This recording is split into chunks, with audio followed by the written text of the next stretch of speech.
Good evening. Welcome to the Power Hour, the Rocket Pro Wrestling Go Home edition of the Power Hour. So tonight's a special episode, and we have a special guest. It is the one and only Maximus Orion. Hello, sir. Hey, Steve, how are you? Steve Let Red, me how you let doing? me say this before we go. Maximus Orion is the inter-county champion of Rocket Pro Wrestling. Yes, Damian Saint, I know what the name of the fucking title is. I made my post this morning at the butt crack of fucking dawn, and I put inter instead of, or tri-county instead of inter. So my bad, Mr. GM. Also tonight, of course, is the legendary C Red. Hello, Mr. Red. First, hello, Maximus, since you addressed me first. Hello, Steve. All right, we're off to a flying start. It is the go home show for Rocket Pro Wrestling. Before we get into what's coming up at Shamrock Showdown, as you can see the graphic, let's welcome in Rion Skills. Hello, Rion.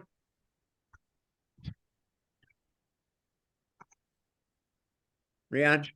Shocker, no answer from him, just like after he kicked me in the nuts. Well, okay, let's not go there right now. Rion sometimes is doing other things. I'm sure he will join us at some point. Even though he is technically quit the Power Hour has not going to quit him, so he'll still be on from time to time. I'm sure he'll be interested in what goes on here this evening, so I'm sure Rion will come by or join the show at some point. Before we get into Rocket Pro and what's going to happen Saturday, I kind of want to get to know the story of Maximus Orion, because you're a very interesting cat, from the way you carry yourself in the ring to the promos that you make to the way you run your business. I think it would be great to get inside the head of Maximus Orion. So let's do the origin story. Tell us how this began, my friend. Oof, are we talking about the beginning of me or Rocket Pro itself? Well, it's almost, when you look at it from a certain point of view, isn't it kind of one and the same? Yes. Well, let's just start with Rocket Pro, because Maximus only came a few weeks later. So, when I graduated high school, most kids go to college, do this other stuff. I went to college at DuPage.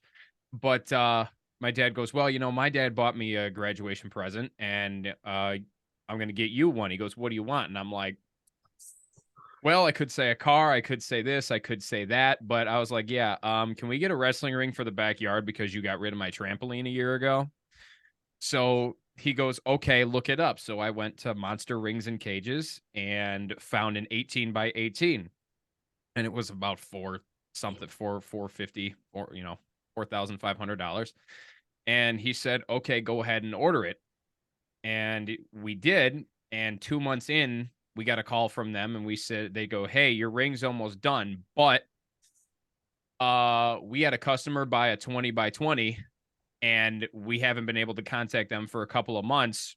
Do you want a free upgrade from your 18 by 18? Yeah.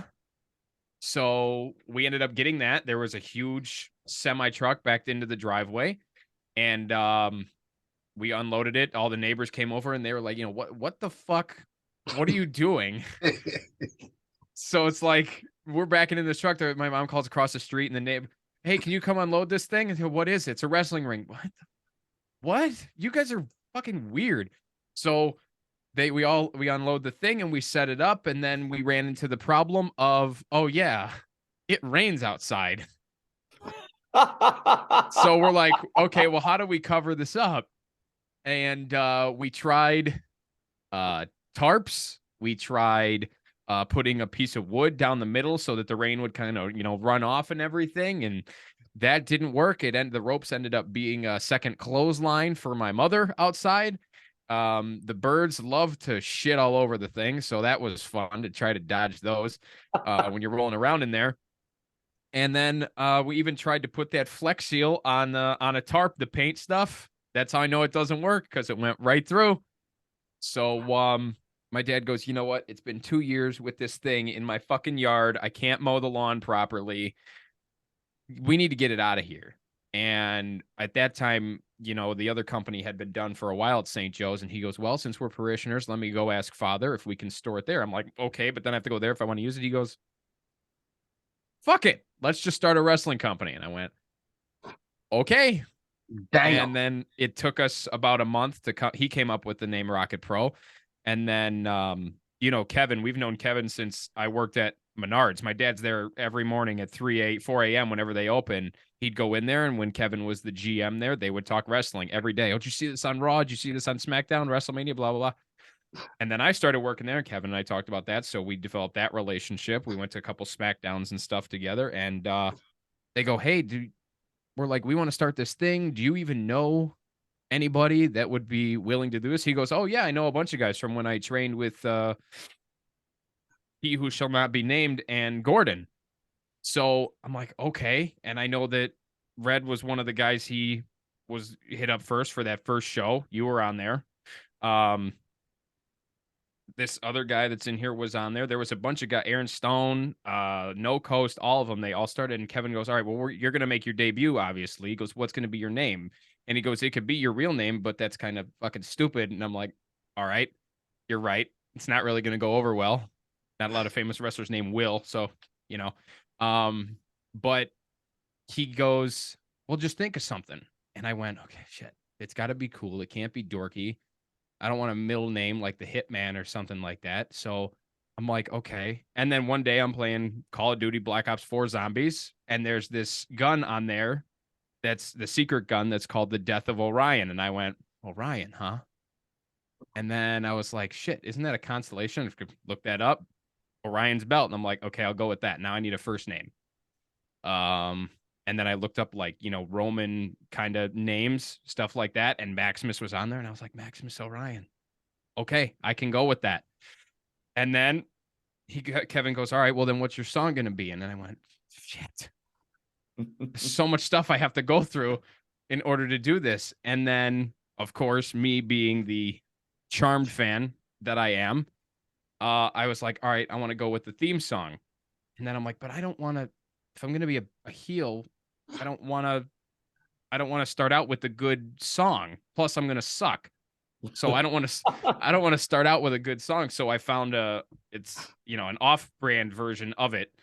And I went with that. And then when I came back the next year, I was like, you know what? I'm going to the regular song because this one just sucks. And it's like a bottle of NyQuil every time my music hits. So, and then I started to, obviously anybody that watches my matches can tell who my favorite wrestler of all time is. That's not too difficult to figure out.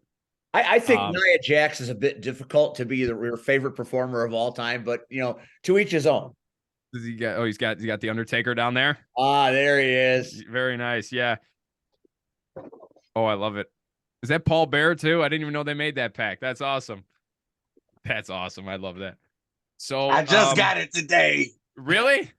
Yes. Fortuitous. That's awesome.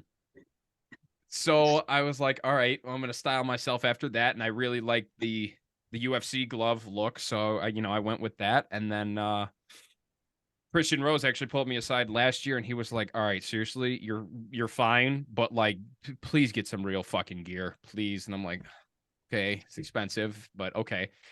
And then I sent it to eLucha and they sent, my design. So I've got the Charmed logo, the triquetra on this side, and I have the cross for, to represent my Catholicism, and St. Joe's on the other side.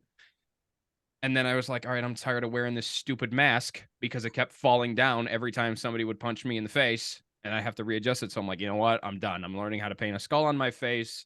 Let's just go with it. And then that's pretty much how we got where we are now. There was a lot of like, okay, where do I switch this and change this because this is getting boring and this looks like crap. So now I think for at least a little bit of time we are okay with where I'm at with all that. So that is wow. That's quite a story. That might be one of the better origin stories we've ever had, Red.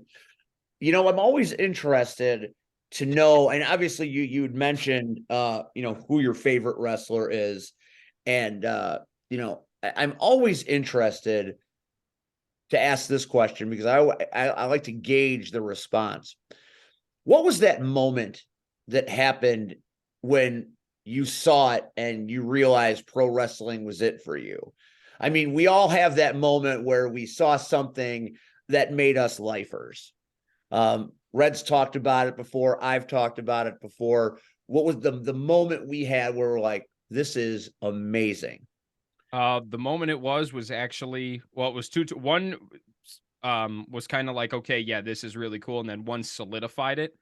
The first thing was my first now keep in mind, I didn't watch this till 2010. All right, so I was 12, 13 years old. Now don't worry, I'm all caught up. I've seen everything. But my cousin was really into it, and for her communion present, my parents got tickets to a house show, and it was on a Friday night. It was, I want to say it was February 17th or 19th or something like that, 2010. So it's past Elimination Chamber. It's road to WrestleMania at this point. So we go in and I'm like, yeah, okay. I even wore a Star Wars shirt because I'm like, you know what? I'm a Star Wars guy. I'm not going to like this shit. Fuck this. I got to sit through this at the Allstate Arena, whatever. So I'm sitting there and I'm just like, yeah, okay, great. I remember one of the matches was like the Miz versus like Shawn Michaels. And then I was like, okay, this is really interesting because Michaels went for the elbow and Miz rolled out of the way, or Big Show pulled him and then he hit the thing. And I'm like, oh my God, thank God that guy moved out of the way, because I was not figuring out that it was completely scripted. And then I'm like, okay, this is fine, whatever. And then the main event was Batista, Randy Orton. No, Edge, Randy Orton. No, Batista, Randy Orton, and Sheamus versus Edge, John Cena, and The Undertaker. And I'm like, yeah, okay. And I'm like, oh, John Cena, that guy, yeah, his music's cool, whatever. And then the arena got quiet. The lights went out. Yep, the gong hit. The blue lights came on with the smoke. He walks out, brings the lights on. We watched the entire match, and I'm like, oh my God, what the hell did I just watch? And then, of course, we went home and watched, the actual SmackDown and everything. And then I was like, okay, you know what? That's really cool. And then we would fake, fight in the basement and all this other stuff, make fake matches and stuff. And I think the moment that solidified it was Undertaker versus Shawn Michaels at Mania 26. I was like, man, you know what? You just went up a notch in my book. As soon as I saw, that was my first Mania. The matches were really good. I enjoyed the Cena match and everything with Batista and all that stuff, and Edge, Spear, and Jericho through the table. But then it was, I think it must have been when Shawn did the moonsault off the rope and landed on the table, and Undertaker was on it, and then he kicked out of all the Sweet Chin musics, and then the tombstone he kicked out, and then it was that moment where he was looking up, and then he was like, I don't know what to do with you, and he slapped him, and then he did that jumping tombstone, and then that was it. I'm like, that I want to do that, not get tombstoned in the air like that, but I'm like that. I definitely want to do that. So yeah, it's all thanks to the Undertaker that Rocket Pro even exists. That's amazing. Now, when you started to go back in the history and you started to see things like Taker throwing Mick Foley off the top of a cage, and the whole thing between McMahon and stealing the daughter, and hoisting Austin, the ministry, the corporate ministry, the ministry of darkness. Yeah, it used to be. It was the gift that never stopped giving, because historically the Undertaker maintains similar stylings, but it is always so varied and different, which I always thought was really cool. Oh yeah, the only one I do get hate for this. Now, I don't hate this, and I'm gonna hate on you for this. You can go ahead and hate on me, because I might hate a little bit, because I was really fond of the gimmick. It's not a real hatred that I have for it. It's just I was introduced to the Dead Man first, the current one, so to speak. And when I went back and I was watching all the biker stuff, I'm just like, I can't. American Badass. Yeah, the American Badass. I can't get into this. I'm like, I can't. It's a dude on a motorcycle. And I get why they had to do it. I get why he wanted to do it.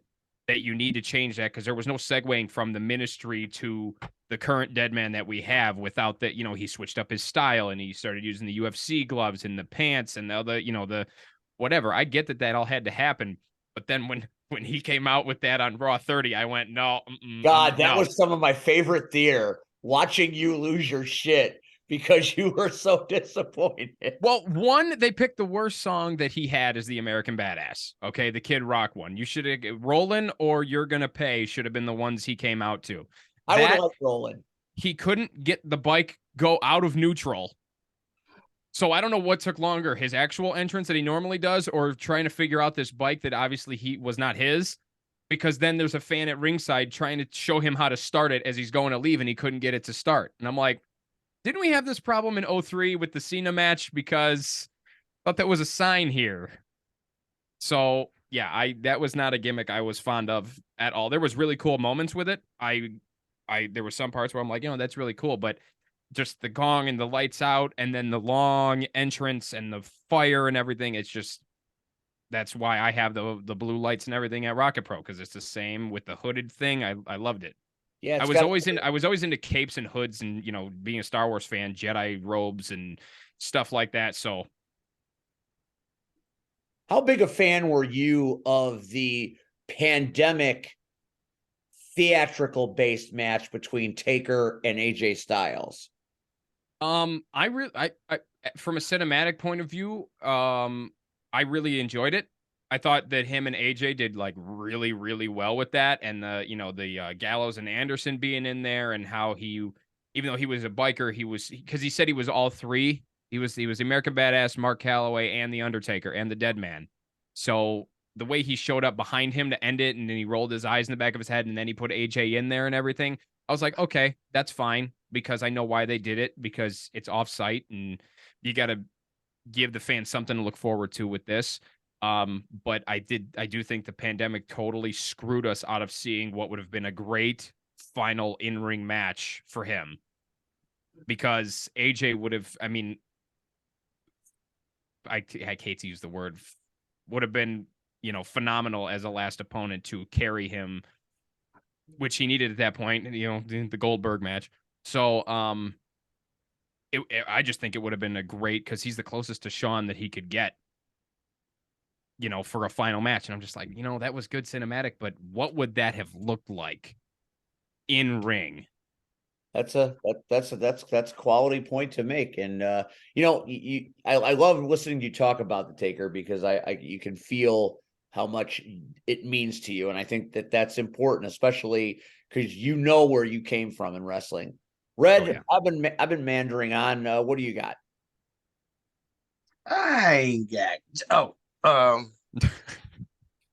So I love. First of all, you are blessed as hell, dude. I wish my dad would have asked me, "What do you want?" Like, do you know what my dad got me for my 16th birthday? A handshake? No. Oh. A cemetery plot. Seriously? Do I look like I'm fucking lying?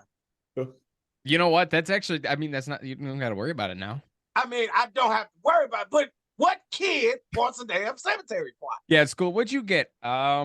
I think a sign that my dad's going to kill me later, I think, is what that was. A forever resting place? And the crazy part later, What did you say?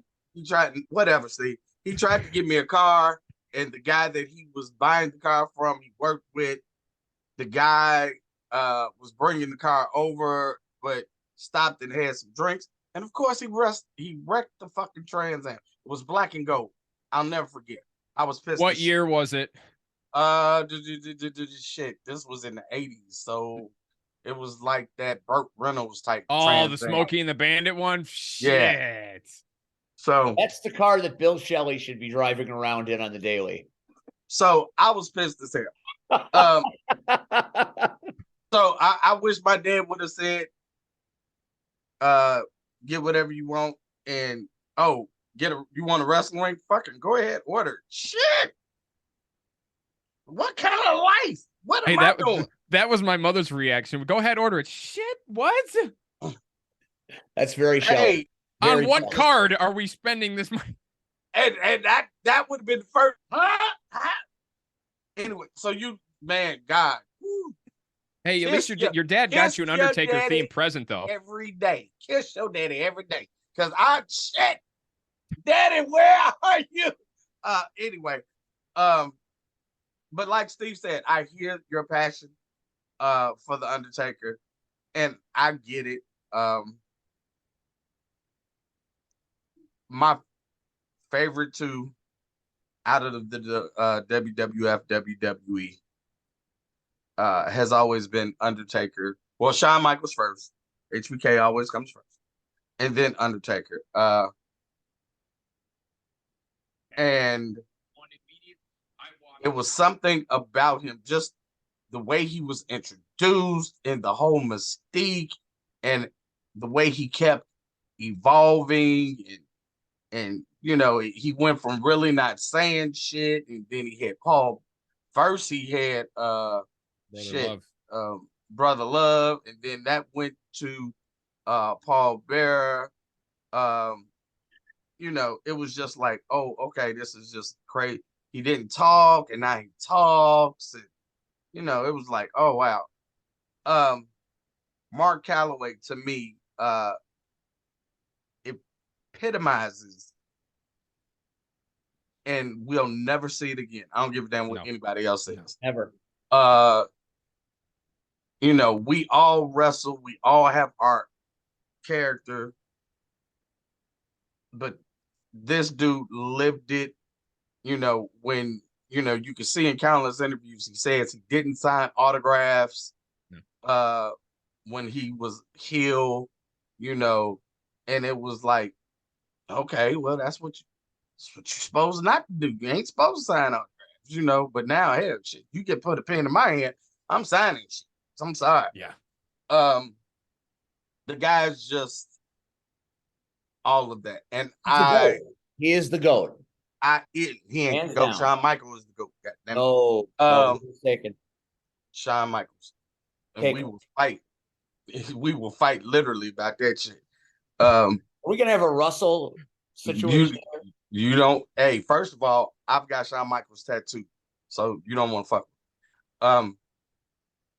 But to hear how you put all of that into your character, and that's the irony, and I hear, because I think we all do that when we see somebody we really like and we really want to pay homage to that person.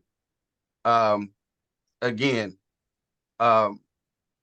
my original whole shtick before C-Red was supposed to be an offspring of HBK, but how you as a black man, short as hell, you try to pull that off.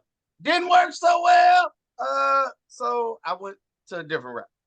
But I can hear it. But even to this day, my finishing move is still some homage to HBK. To know that at such a late age, I guess, that your love for pro wrestling took over is remarkable to me. Like, I started loving wrestling at 6. Most people are itty bitty people, and here you are, you're a teenager, and and I tried not to laugh when your first wrestling show and you go with a Star Wars shirt on. Oh yeah. This is some bullshit, Oh yeah. And it's like, huh? I'm like, where are we go? We're going to White Castle after this, because shit. And it was everybody like different.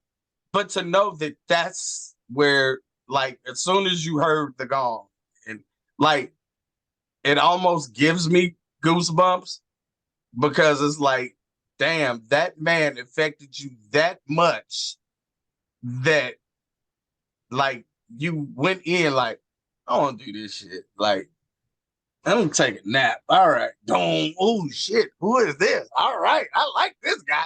Oh, yeah. It changed his life trajectory.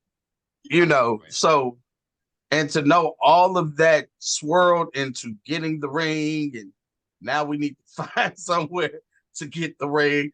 I can't imagine 2 years of having a ring in the backyard and Bird shit all over it. That's hilarious. I'm never gonna get that ring again the same way again. Why do you think the first set of ropes suck so bad? Because my dad's like, well, they're just loose. We got to tighten them. I'm like, no. These are weather worn fucking ropes that there was bird shit and sheets and pillowcases on for 2 years. So yeah, they're not good. Well, I tightened them. You're not going to tighten them. There is no tightening. They've been in the rain for 2 years. We need new ropes now. It's just like, it wasn't the way you would see some of these guys like Marche and Shogun go off the ropes. I'm like, geez, remember how loose the ropes were when like Hogan would hit them and stuff? And you're like, Jesus Christ, he almost went into the crowd. Same thing. I'm like, these got to be. And now with like Quinn and Gunner bouncing all over the joint, it's just like they got to be tight. So Speaking of moving this into the here and now, we've got Shamrock Showdown this Saturday, and I want to set this up by playing a video. Let's take a look. One immediately after Cupid's Carnage. And what does Rion say that his reasoning is? His reasoning is that I'm the self-proclaimed arm of justice, balance of justice in Rocket Pro. When have I ever said that that's what I was? I have never, not once, called myself, had Timmy introduce me as the balance of justice, the arm of justice. That's just a nickname that Steve calls me. So in no way, shape, or form. All right, that's on me. That's on me.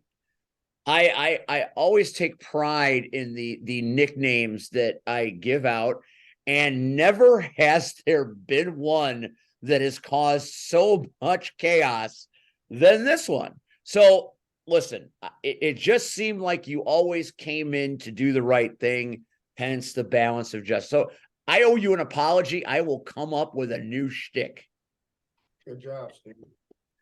And then, of course, that means that he has arrived. Ladies and gentlemen, the real deal, Rion Skills. So now here we are, just a few days before Shamrock Showdown, and two of the principal controversy makers of Cupid's Carnage are finally, I'm not going to say face-to-face because, it's over the interweb. But this is the first time you two have been able to have a conversation since the shot heard round Joliet. Maximus, that promo goes on to say some very strong things. Go ahead and play it, Steve. You want me to play the whole thing? We got time, don't we? All right. Well, Rion wants to revisit it, so I guess we'll I don't want there to So be in no way, shape, or form am I the balance of Jack. I'm sorry. Maybe you are the balance of jack shit now. That's all. Create some balance. I came back to take the title from the man that broke my face. And then Rion has the balls to try and say that there's no balance in what I do at all. He said, I claim to hang out in graveyards, yet then I stream on Twitch. That's not balanced. I'm sorry. Somebody in RPW, please tell me when I have ever said that I hang out in graveyards. When? Is it because my attire looks like the Undertaker's? Is it because there's a skull painted on my ugly face? I am not dead. I am not acting dead. My name is not the Undertaker. I have never dead. I move slowly when my entrance music is playing. I put face paint on. I have never in my life claimed to be a supernatural, quote unquote now from Rion, a supernatural being. If I was a supernatural being, I would have conjured an energy ball and vanquished Rion already. But I am 25. I play video games. So I don't know what he's reaching for with this, why he decided that the only way he could create justice in his mind is to go after me. You said there's no balance in RPW because of the idols and because of the undeniable. Go after the idols. Go after the undeniable. Go after Damian Saint. Go after Ryan Matthews or the Canadians or Eric Schultz. Go after Joey Roth or Damian Gray or Kevin Cade or Flash Harris. I don't understand where he is coming from with any of this. What am I supposed to do with this information? Great, I'm the injustice, so you knock me the out? I give you a Rion Skills appreciation night? Everybody does the wave for you, and because you're tired of acting nice and you just decide to knock me out? So is it really an injustice, or are you insecure about yourself? So is it the fact that you have never held a championship in RPW? Is that what it is? What is it? You don't think that I deserve that? Is that what it is? That title right there, you don't think I deserve that? Is that what it is? Is that what you want so bad? Because if that's what you want, come get it. Because I can guarantee you, you step foot in that ring, in my ring, I am going to beat your ass. No forgiveness. No why, Rion, why. I don't give a why. I'm going to hurt you, and I'm going to hurt you bad. I just want to make sure that that's understood before you continue with your bull, because I don't forgive, and I sure do not forget. So watch yourself, because March 4th could be your last time in a ring at all. I hope that was clear enough. That's pretty clear. Are we standing by all of this? Me? Yes. Why wouldn't I? I haven't got any other explanation besides what I saw in the Power Hour last time. Okay, just making sure we're on the same page. Is it okay to scooch in here? Do you want me to scooch out of the way? No, you're not I'll get scooch there. out I'll of the get way. right the fuck out of You here. You don't have to scooch out of the way. I just need. No, come on, just I just need to scooch in. come right in. I just need to I don't scooch. even need to be here right now, to be Oh, honest yeah, with you you. do. Yeah, you do. I'm good. I'm You here. definitely need to be here. I'm You good. definitely need to be here. I can go do dishes and go potty No, and stuff. You need to be here for this because you are one of the many reasons why things happen the way that they are. I feel like you give me way too much credit or too much blame. I can't figure out which. Okay, let's present things accordingly. Exhibit A. Because you know, this is how you become serious. Just turn your head to the back and make sure that everyone understands that things and got real. He didn't even wear a cap today. He's decided that he didn't want to go that far. Before I get started with anything, this is for the JFW podcast. I'm going to say a bunch of stuff on here. I will gladly come on your podcast and say some things on there as well, because I'm tired of things being misconstrued and everything. I don't like the idea of people twisting words. And I'm very big on, if you're going to tell it right. So I want to make sure that everybody is on the same page before I start saying things. No, Steve. No, I'm you here. Spend so much time trying to be the center of attention. I don't need. This is one of these times you need to be in attention for this. I'm paying attention. I don't need to be here, but I'm paying attention. So I am sorry, Maximus, because I clearly had all of my information off. I clearly messed up in the way things go, like everything that has happened. I acted not so much because I wanted to. I acted because it's something that I needed to do. The moniker, as far as balance of justice, arm of justice, that's already been taken care of. That's on the other side, can't be used anymore. Steve has already apologized for it. That should be the end of it. It should be. He just needs to come through with a different moniker, cleared by you, and then you can move on from there. The graveyard scenario, that is also on me. But there is something I want you to see. Would you mind, Steve? I would not mind. I will do anything you ask me to do. Present it, please. Right where that was going.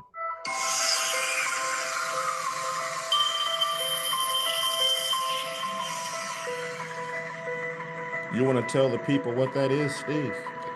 That very much looks like a cemetery, aka graveyard. You want to tell the people what you see right now, Steve? It's a beautiful fall day, or perhaps late summer. There is a church. There is very supernatural music. Oh, wait. I know that music. What do you see in front of you, Steve? I see Maximus Orion. Hold that thought. Are you sure you see him? Well, I see a silhouette, and I see what looks to be Maximus Orion.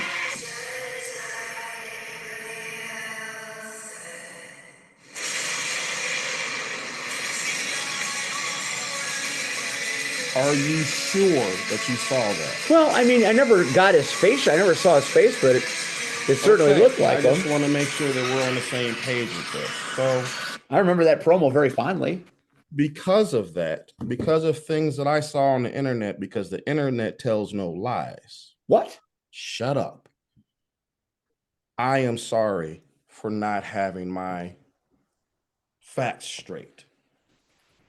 For anyone that was listening to this and not watching, Steve showed a video / promo that may or may not have been Maximus Orion, because you never actually saw his face, but you saw his silhouette. You saw him in a church, then he disappeared. You saw a graveyard, then he reappeared. You saw him then disappear in a different part of the graveyard, then come back. I can't prove that that's him. I'm only going on what the internet presents to me. And for that, I am sorry, because I don't have all of my facts with me, because I can clear as day show you that this is Ryan Matthews, but if I do this, there's nothing you can say. It could literally be anyone. That's true. And for anyone that is listening, all I did was show Ryan Matthews' face and then turn it around, because I don't want this to be any more confusing than what it already is. Now, the reason I am bringing all of these things up is very, very simple. I was out for a couple months there. The reason I was out was because I took a shot to the dome from the idols. And with me sitting out, I watched things from afar. And one of the things that I was able to watch was Maximus. For as great as he is, and let me make this clear, he is great because he is the youngest inter-county champion in Rocket Pro. Not many people can say that. As a matter of fact, I'll just throw this out there just because. There have only been 3. Tyler Bodine, Flash Harris, and this dude. It's only been 3. He's in good company. By me saying that, the only thing that I can see that has taken place in the grand scheme of things is that you have lost your focus. And all I'm doing is presenting you with an opportunity to refocus. You have any questions you want to ask me, Steve? Do I have any questions? I'm just curious because you look like you got some shit to say. So I want to get that out the way. No. Mr. Red, do you have anything that you want to get out of your way before I say anything? No? Maximus, do you have anything you want to say before I start bringing some other stuff up? Choose your words wisely.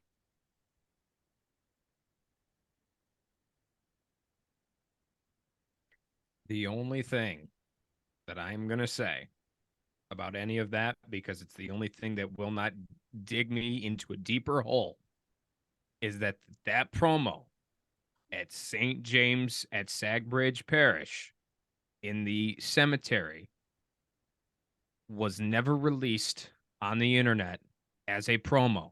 It played on the screen, the lightning hit, my music hit, and I Agreed. walked through the curtain and took the Agreed. title from Flash. So at Agreed. no point could somebody say, "Oh, is that Maximus Orion?" Yeah, because I just walked through the curtain. I understand that. You Okay. understand that. But here's the issue with that.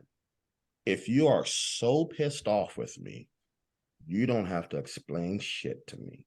And this is the difference that you need to understand. I am going to get you refocused because you were knocked out. You didn't understand what was taking place in this scenario because you were having your ass handed to you by the idols. I get it. I've been there since the beginning of Rocket Pro, taking ass whooping from the idols. Realistically, it's the only ass whooping that I've taken has been from them collectively, repeatedly.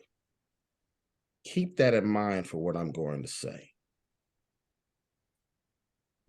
While you were knocked out unconscious because you felt the need to take on the idols, but there were multiple idols at one time, your parents came into the ring and put their bodies on the line for you because they recognized that it was not about wrestling anymore. It was for the safety of their family and their generation that they have built on.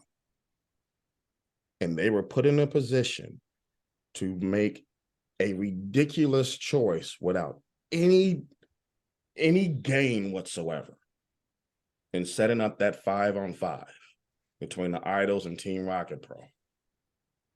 I understand the choice that you chose to make as far as going after Flash for that title because he did indeed break your face. But knowing how things have worked out with that family, and I've known your family for a while, the fact that they acknowledged who they were and put themselves in a position to save you, and you chose to go after one person instead of collectively presenting yourself, not just for your family, but for Rocket Pro, something that you built, bothers me. Because now you have to look at it from a scenario of personal gain instead of generational growth. If you hadn't went there and you just switched the roles, if you had even thought about it instead of just being, I don't want to say emo because it's not a thing in this scenario. If you had just thought about it for a little bit, you would have stood side by side with everyone else. You would have been the one to take that slot instead of an uncontrollable, unpredictable Marche Rocket at that time. Everyone knew that it was a bad idea and everyone was just fine with it because you were going to save yourself. I get it, been there. But ever since that day, weird things have been happening because I've been able to watch from afar. Steve is staring at me like he got a ball set. And the fact of the matter is, the reason he's able to do that is because he's had to deal with fights since he's been at Rocket Pro. He can get mad at me all he wants to. He's not going to swing on me. I just walked in his house. He could very easily smack the shit out of me right now, and he's not going to. And if he does, I'll take it and continue on with this conversation because it's bigger than him, just like it's bigger than you. And I need you to see this. I am doing you a favor. Ever since you went after that championship, there's been weird shit going on. Him and Shelly are having issues with the idols. Undeniable is doing weird shit. The Kings of the Six are just doing whatever the fuck they want to do. Ryan Matthews is more than just this fucking thing here. Everyone is just doing willy-nilly shit. And because of there not being balance, and I say this without having the balance of justice in here, it has been a domino effect moving forward. I get 1.5 championships. I'm 100% fine with that. But then you have the other side of the fence on this, and this is where it becomes very weird. Tyler Bodine, when he was an intercounty champion, defended it every time he had the chance. He was a fighting champion even through the pandemic, flat out, till he lost to Flash Harris. Flash Harris hasn't been around that long, but when he was around, he defended the championship. Say what you want about Flash Harris, when he did defend it, and I say he did defend it, he defended it more than you have. You have been champion this season. You defended it one time. I don't care what type of fights you've been in. You have used it as a badge. Everyone has used that championship as something different. As far as I am concerned, since you've had that championship, and since you've chosen to not defend it, there have been issues. Because if the son can run around and do these things, and he's an example, you're now trickling down to the rest of the locker room. There's no reason for this man next to me to be pissed off at anything that I'm saying. And for anyone that's listening, it's Steve. What exactly am I saying wrong, Steve? I don't, it's not about wrong. It's just surprising me that this is happening here. I don't want to have a scenario where I dump a bunch of meaningless exposition to a bunch of fans that won't care, because what they're going to care about is us fighting. So if they want to hear my thoughts, they can listen to this podcast. I'll gladly direct it to them on Saturday, because it's already presented to them that they want to see a fight. And this is a fight I will gladly take. The reason being is because I am in a position that I don't want to be in. It is a position that I need to be in, so you understand where I'm coming from. This is bigger than the both of us. You just don't see it yet, but you will, whether you're ready for it or not. I need you to understand this. I'm all for the fight. But prior to this, no one wanted me to fight. They wanted me to sit and do pieting contests. They wanted me to go and do all of these other things. They wanted me to be Cupid. They wanted me to go ahead and play musical chairs. They wanted me to do all of these other things, which I'm 100% fine with. But I know what that company is. I know what's happening in that company right now.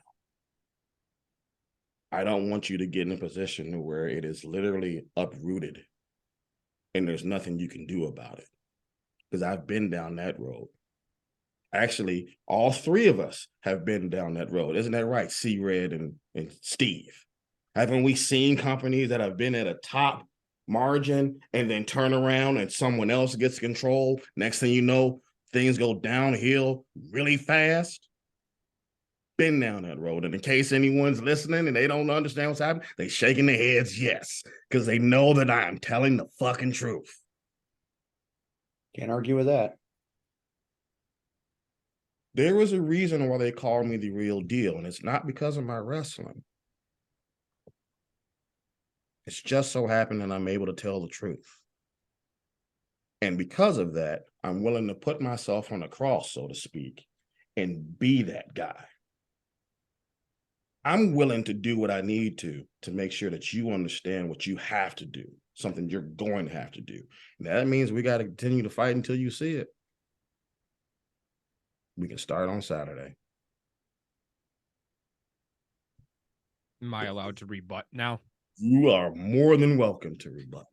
We're going to start at the beginning here when you said that I should have been standing. Correct me if I'm wrong. You said I should have been standing side by side with the rest of Team RPW in May to defend the company. Is that what you said? Instead of Marche. You better focus on this, because in case you haven't noticed, I'm really good at this.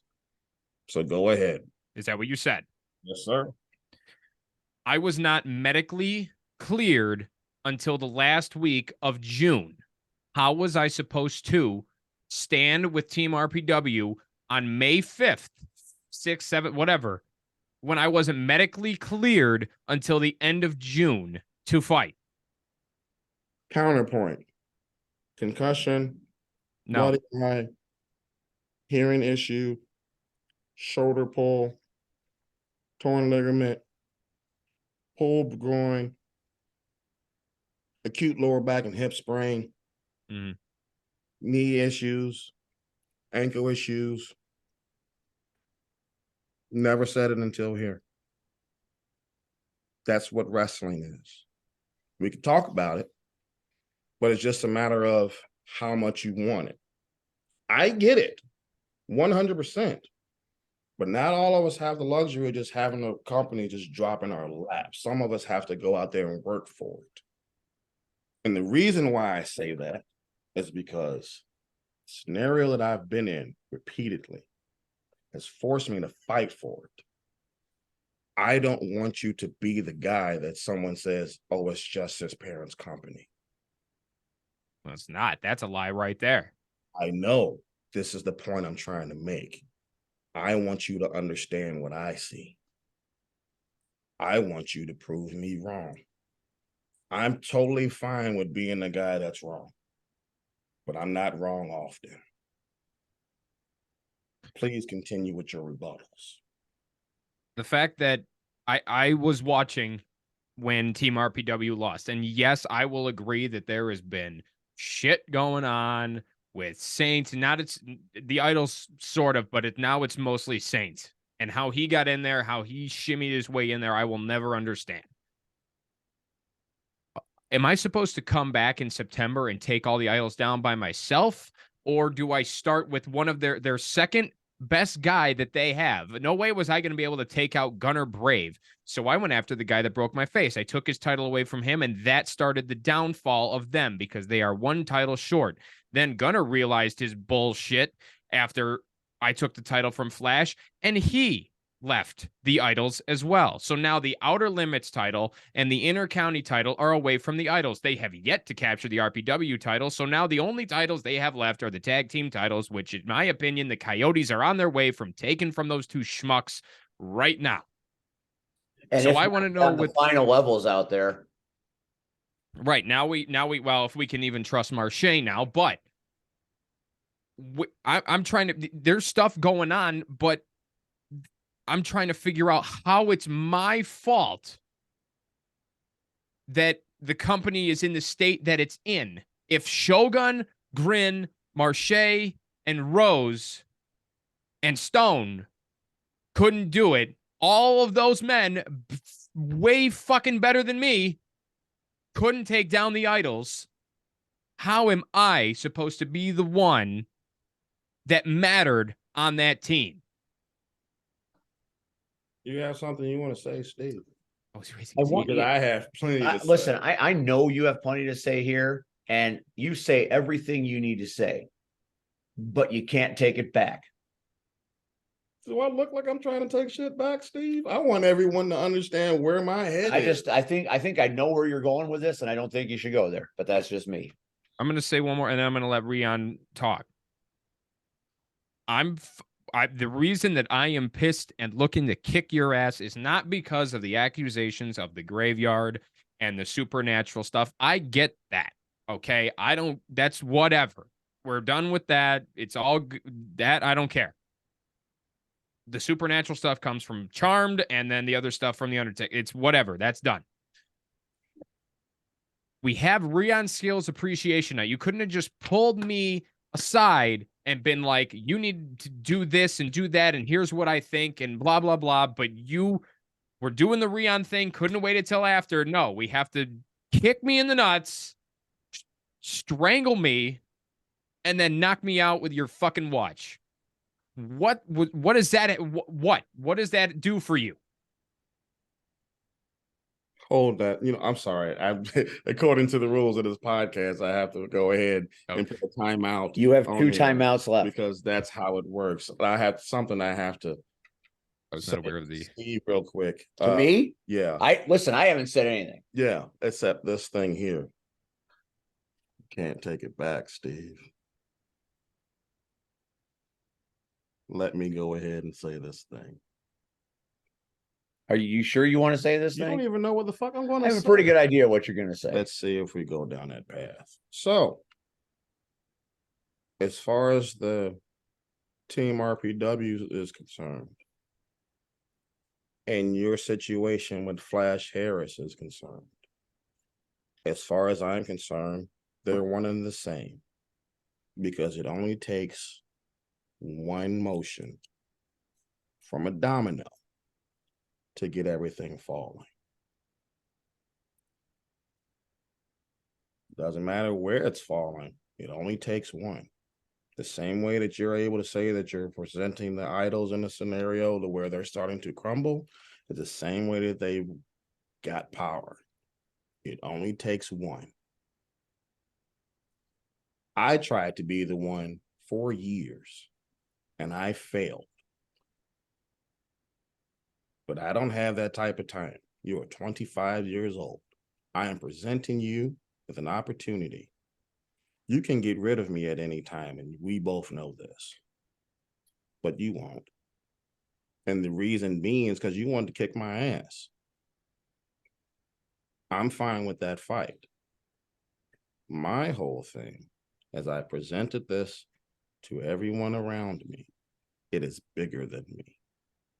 And I will continue to say that until you see it.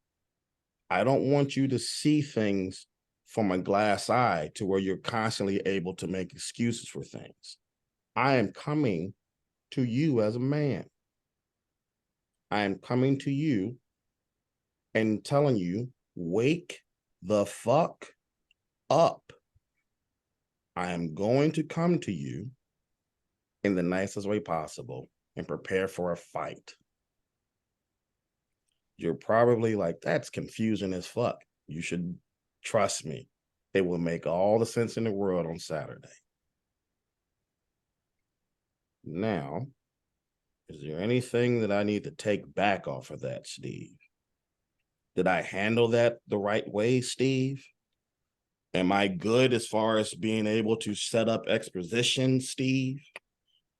Can I not put my foot in my own mouth when it comes to these type of scenarios, Steve?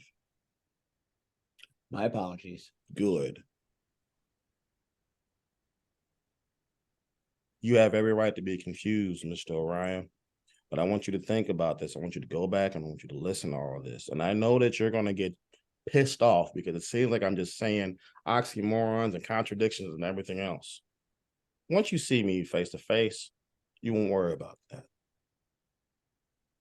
I have a strong feeling that you're going to have a different mindset because we're far apart. We're in different counties right now. So it's easy to just say random shit and then everyone is like, what the fuck is he talking about? But the fact of the matter is, exposition, talking, it's cool. I don't get to talk much on here. This is probably the longest I've ever talked on this show. It's best to make sure that everyone understands where my head is. So this way we don't have to waste time on Saturday when you're coming to kick my ass. And I will be there waiting for it. I will be more than happy to take that ass whooping, but you better be sure. You got anything you want to say, Steve? Mr. C-Red, you got some stuff that you want to say? Let's just say There it is.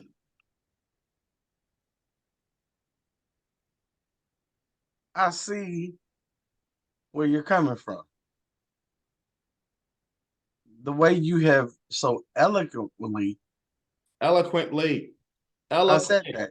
I had smoke in my mouth. Okay, that's fair. That's fair. That's fair. The cue went with the ring of smoke that went out your mouth. That's fair.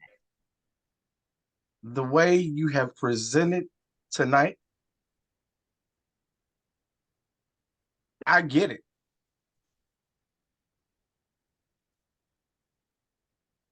I don't know if Steve gets it, which most shit he doesn't, goes over his head. And I don't know if Maximus gets it. I'm pretty sure we get it. I don't. Steve, you don't. Because I had to go back as Rion was painting a picture that nobody else saw. See, there's a difference. I've been sitting totally on the outside, watching everything play out. And for months and for months and for months, you ask me questions. And now I see it. And now I have to sit here, and even after tonight, after we shut this off, the lights go off, and the computers are shut down, Oh, no. I'm going to sit in this chair, smoke another cigar, and keep pondering everything that Rion just said. And think in my head why no one else saw it. And the best way to put it, he stated it. Once any domino falls, it doesn't matter if you start at the front, you start at the back, you start in the middle. Once one falls, it all falls.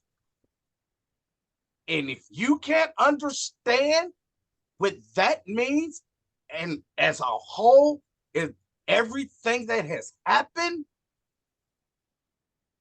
then right now, but again, Steve, over your head, maybe I'll get crayons and have one of my kids write it out for you tomorrow. Okay. I don't know. But I came into this, and now, like, I feel like I just took a shotgun and stuck it in my mouth. Dave Chappelle said this one time, and this is me trying to make light of everything. David Chappelle said this in an interview, that everything is funny until it happens to you. All that I ask, Maximus, is that you keep this same energy on Saturday. I'll have it. All that I ask. That's all that I ask from you. The problem is not the graveyard shit or the other thing, or even the you think my head is in my ass crap. Like, there's a better way to go about getting somebody's attention for this, whatever your reasoning is, that the company is falling apart or there's too much shit going on or too many people are in control. If you would like me to change my actions, first of all, don't make it so that I can't have fucking kids, okay, with the nut shot. Then strangles me to the ground, can't do much unconscious, and then knocks me out with a watch. If I'm fucking half unconscious, I can't do shit to change nothing, because I don't know where the fuck I was for about 10 minutes. I can't undo what I did, but just know that I'm willing to do it again. You better be ready on Saturday. Oh, I'm more than ready. Okay, I just want to make sure we're on the same page. How am I supposed to react to somebody doing that? Am I supposed to sit here and then take that? No, you should come after me. You better be ready on Saturday. I'm looking forward to it. You better be ready. Boy, if that doesn't sound like a fucking trap, I don't know what does. You got something you want to say, Steve? I have something I want to say in the worst fucking possible way. Mm-hmm. And it started on Saturday, and it just kind of finds its way right here into the Power Hour. But I'm not going to say it because this is not the time and this is not the place. I will remember what C-Red said, and I will remember what you said. Mm-hmm. Maximus Orion, it would seem that you have a task on Saturday. It would seem that your task is important. It would seem a lot rides on this, perhaps a lot more rides on this than anybody initially thought. But then that's what makes Rocket Pro great, because everything is important. The only thing I'm going to say is that I'm just with even though how good or how screwed up everything is, like Damian Saint or not, because me and you can't stand the motherfucker. The crowd has grown. We went from barely getting over 200 last season to now hitting 405 in attendance. So obviously, something is going right. And I don't think he's seeing that. But again, the way he can't just help out and start taking out the undeniable. He has to go after me. For what? Because if you take me out, now you're down me again to take out undeniable or the idols. So we lose me around April of last year, and now we're gonna fucking lose me around April again. And then he's gonna blame it on me that I got taken out and caused this domino effect. Well, now there's gonna be a fucking another one if that happens again. You know, you make valid points, but I would like to at least offer this. And sometimes it takes a vet mentality to pull you off the train tracks before the train comes.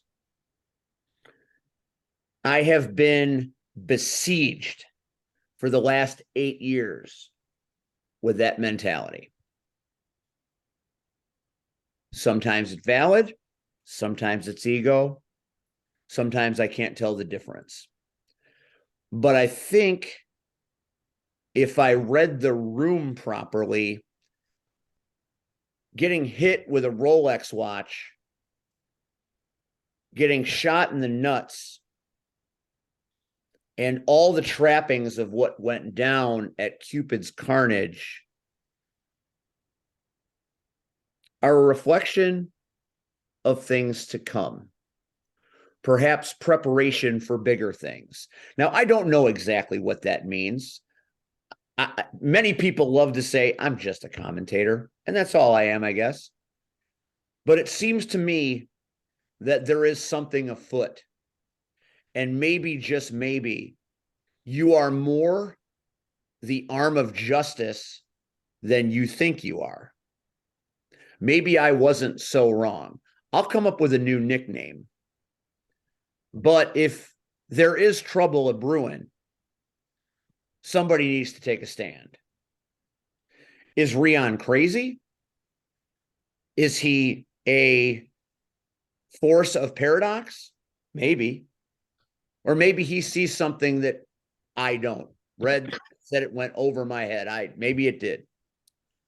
But it seems like you have some things that you have to do this Saturday. And there's not even a match announcement. This is just something that may or may not happen.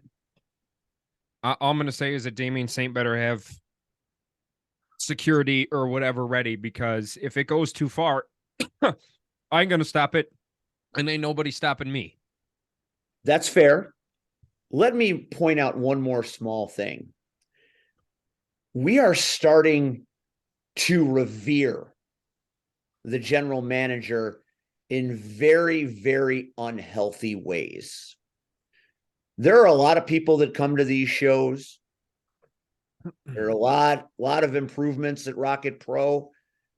Is it really him that is responsible for all of this? I guess time will tell. But I think maybe looking into the eyes of the GM, there's something rotten in Denmark.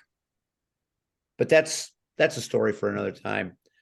But we have a great show this Saturday night. And before we let you go, Maximus, and again, I appreciate you taking time out of your schedule to be here to help support this show, to help support what's happening Saturday, and to help kind of explain to the people why what's about to take place is going to be pretty incredibly cool. We should probably go over the card and talk about what a magnificent job Damian Saint is doing. Wow, he's fantastic. What a booker. Before we go over the card, I'm going to just leave you to think with this before Okay. we do that. You said it's from what Rion is doing could possibly be from a veteran's perspective that has seen everything, right? How was he the only one to see it? You've got Marchette. Well, I don't really trust what he says, but he's still there. You've got Grin, who's not there all the time either. So Rion can't use the I've been watching from the sidelines because so is he. You've got the guy that trains me, Shogun. So and Christian Rose even. You would think that if there was a problem and I was the cause, that they would have pulled me aside already with their veteran eyes and told me this. But did you see Christian Rose hit a Styles Clash on me for no reason? No. Did you see Shogun super kick me for no reason? No, because if he did, there'd be a reason. He's already told me he'd have no trouble doing it. Did you see Marche M80 me out of anywhere? No. Or Grin did not attack me. In fact, he teamed up with me to take on Johnny Nye and Kevin Cade in November. How was Rion the only one to see it? And the way he saw it, that it was my fault for getting injured after going after Flash. I tried to take down the idols within. There was a speed bump, but I managed to get that ball rolling. So if I cause a domino effect, when I came back in September, I set them motherfuckers back up, and I started them again by taking the title from him. And then Gunner left, and now the only title they've got is the tag titles. So if we want to blame me for a domino effect that lasted 3 months, fine. I just started this new one that's going to lead to their downfall. I mean, that is incredibly accurate. When you're talking about vets, there's, that's a term that gets thrown around a lot. Marche didn't tell you. Logan didn't tell you. Christian Rose didn't tell you. All of the people you just named are caught up in their own situations that are all encompassing and all consuming. Except for Grin, though. Grin kind of comes and goes, does what he does with no explanation, no reason. Sometimes when you sit and you watch, things look different. I'm not going to say Rion can see the future. I don't believe anybody can.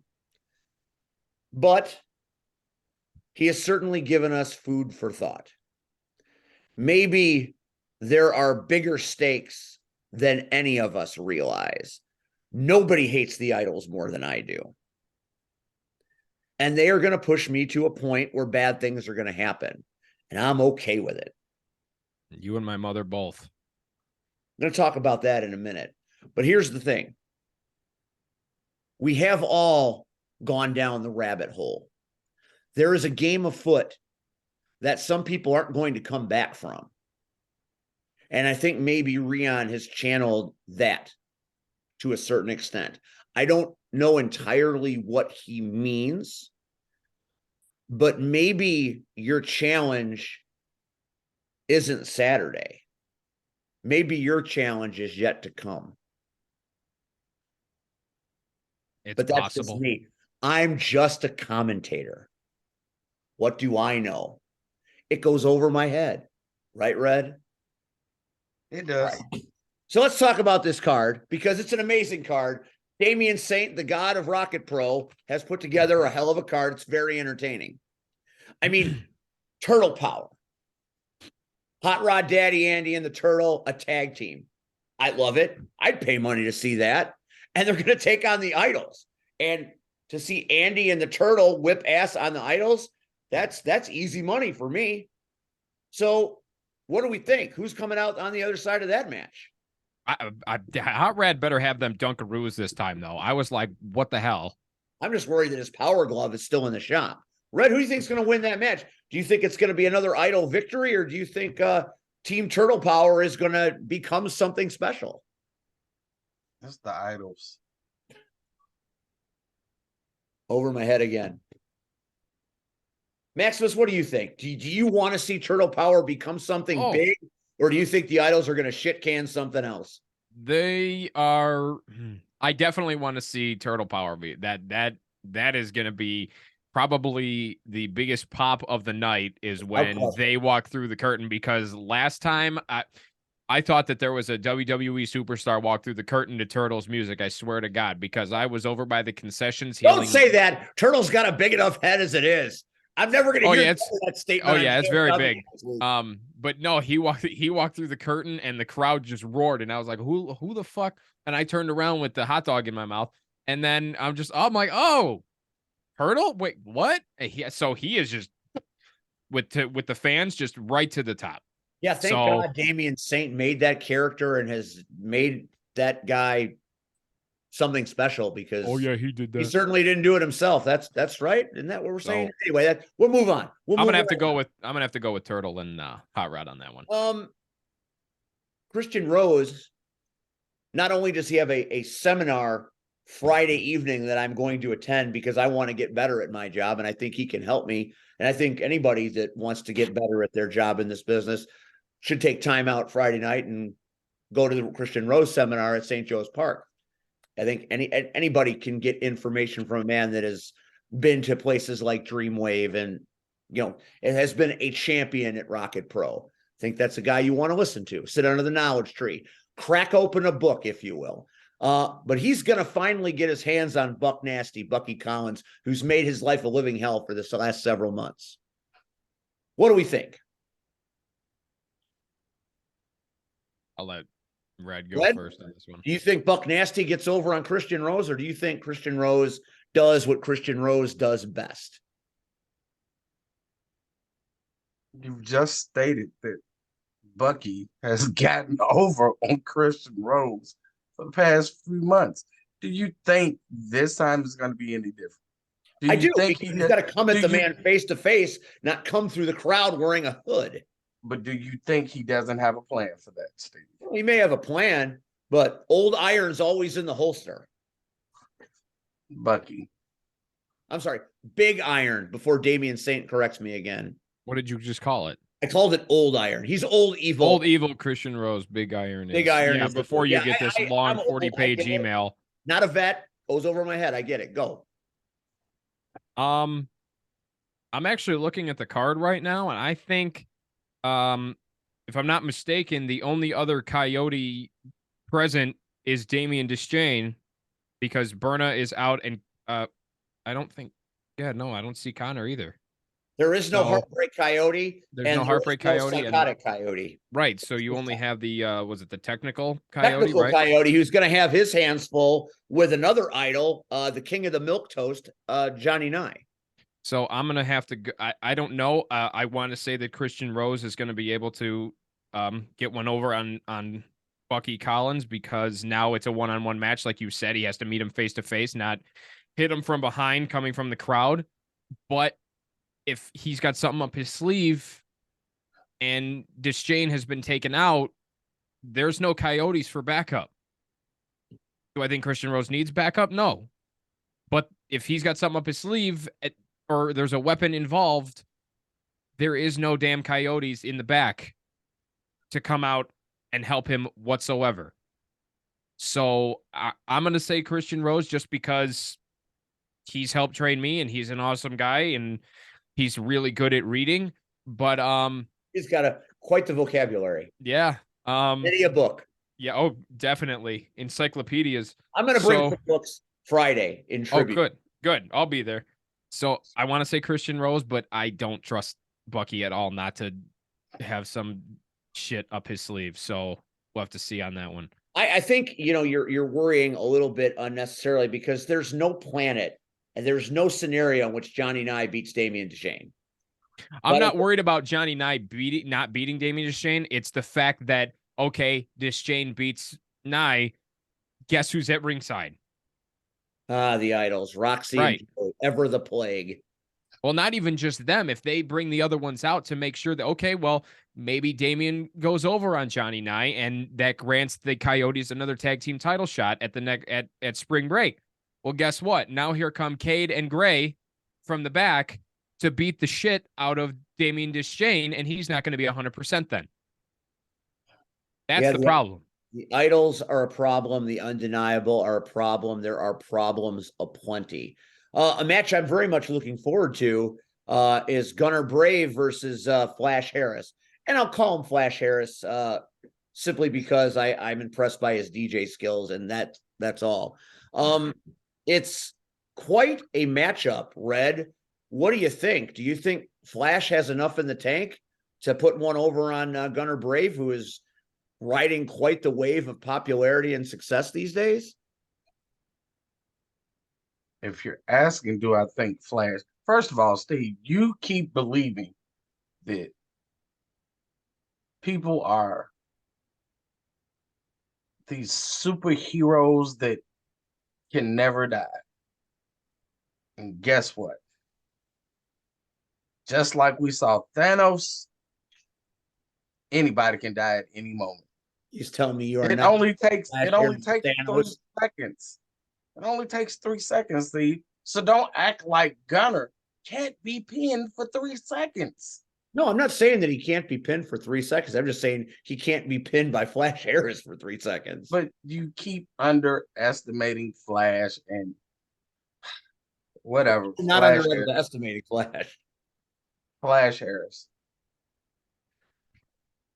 Oh, well, first of all, after watching that, I don't even want to call it a bloodbath because it wasn't a bath, but with that barbed wire, holy There were shit. chunks of flesh hanging There on. was, and when I walked out there after that, I'm like, oh, somebody spilled their water right there. No, that's Eric Dillinger's blood on the fucking mat. But I have a hard time believing, and him and I are okay now. We're not going to kill each other when we pass each other in the arena. Flash couldn't beat me. And Gunner is 10,000 times better than me. So, I mean, that just goes to... I almost had Flash beat in April before the Idols came out, and then I beat him in September at his 100%, and now he just came back after 6 months, lost almost, like, horribly to Shogun, and then now he's going to try to take the title from Gunner. Gunner will be dead and still somehow hit a flying knee and then get the pin. But the only thing that worries me is the fact that he might have the match in May with Connor Hopkins on his mind. It's a very good, that's a possibility. That match has already been signed. So that's a very interesting twist. We've got the strange and unfortunate scenario that is No Coast.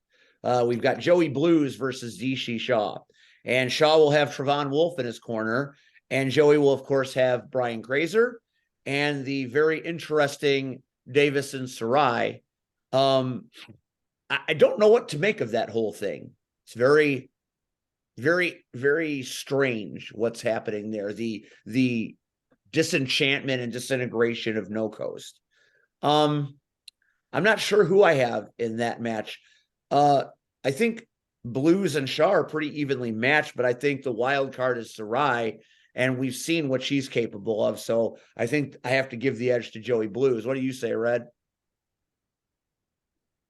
I never liked Joey Blues, you know that. So I'm not gonna why would that change now? I don't give a damn what side you on. Plus he's got a bimbo with him. Like, that's gonna make me feel any better. Look, that nice young lady is our guest next week. Please don't say anything that's gonna make our situation. Do I give a damn? It's true. It's C-Red. What do you expect here? He doesn't care. And I thought this was a long episode. Anyway, no. What do you think? Not a long episode. You want to see long? Let's watch you try to kill a fucking chicken in Fortnite. You talk about long. Holy shit. Not one of my finest hours, but I'll fight anyone. Damn it! Yeah, I lost to a chicken. I'm not proud, but it happened. But that chicken knew it was in a fight. Yes, it did. That chicken. Now, well, here's the thing, though, Steve. Not to get off topic, but now they've made it so that if you shoot it and it doesn't die, it will come up and start pecking you and do 2 damage per peck. So Yeah. It'd be very difficult for It's you like now. it's You'd time be for me to swearing get up a back storm into the more than gaming normal. world. I've got moves those chickens haven't seen yet. So as far as the no coast thing goes, I think I want to say Shaw, but you're right about the whole Davison Sarai thing with her out there. It's almost like even if she doesn't somehow interfere, which we know that she's done last show, especially, it's even seeing her and something just clicks. It's almost like, not to give them this analogy, but it's almost like when the Undertaker would see the urn and just like, oh fuck, this is what I have to do. Boom, 1, 2, 3, it's done. So for some reason, she's got this kind of like look, and they see her, and then it just changes, and then it's 2 more moves, and it's done. That's how it's been.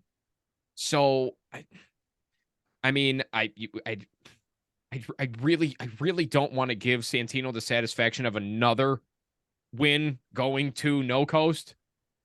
But I think I'm gonna have to agree with you on that, and then it's gonna end up being Joey. And I know ain't this he annoying as fuck?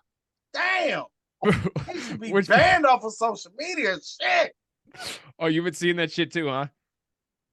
Saying it. I Damn, don't I wanna hate hear- this shit. Let's just not talk about the rap. No. Let's not talk about that. He's that close to getting blocked off my page. I don't want to. That close. Although I will say, not to take up more time, but you're familiar with the Yes Coast situation.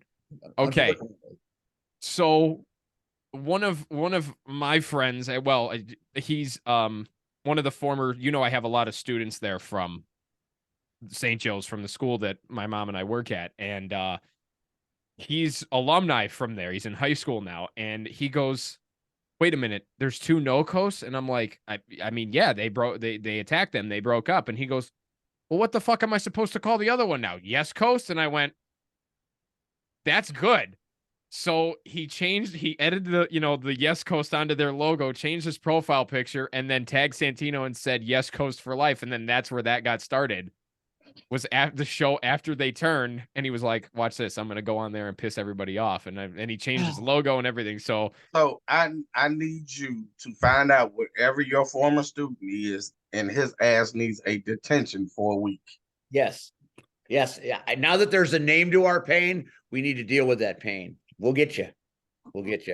Fatal 4-way action happening. These are men that I am intimately familiar with. I've worked with them many times in many places. You've got the counselor, Eric Schultz. You have got Shaq Jordan. You have got Ryan Matthews, who, we use as our timeout. And then we've got the Puerto Rican mayor, Axel Rico. That is one hell of a fatal 4-way. Any one of those men could win that match. They are all that damn good. The crowd is in for a treat. as long as it's not one of the 2 undeniables, I don't need to hear Saint fucking talk about how they won that shit. He already bitched that they weren't on the same side of the flyer. That's fair. Red, who do you think in that fatal 4-way? Shaq. I can't. That would be a tough position to argue. Shaq is. I used to say he's the future, but I think maybe he's the here and now. He's as good as it gets. What do you say, Will? What do you say, Maximus? I've got the exact same answer. I love that guy, Go Shaq with Jordan, Shaq. all the way. Oh yeah. You know what? We got to take the hairless. What is that? What does my mother call him? The hairless cat or whatever. Ryan Matthews. Take him and the My Cousin Vinny wannabe. Throw him right out at the beginning. Boom. Hit him with something over the rope. Bye. Take it. The 2 Utes gone. 2 Utes gone.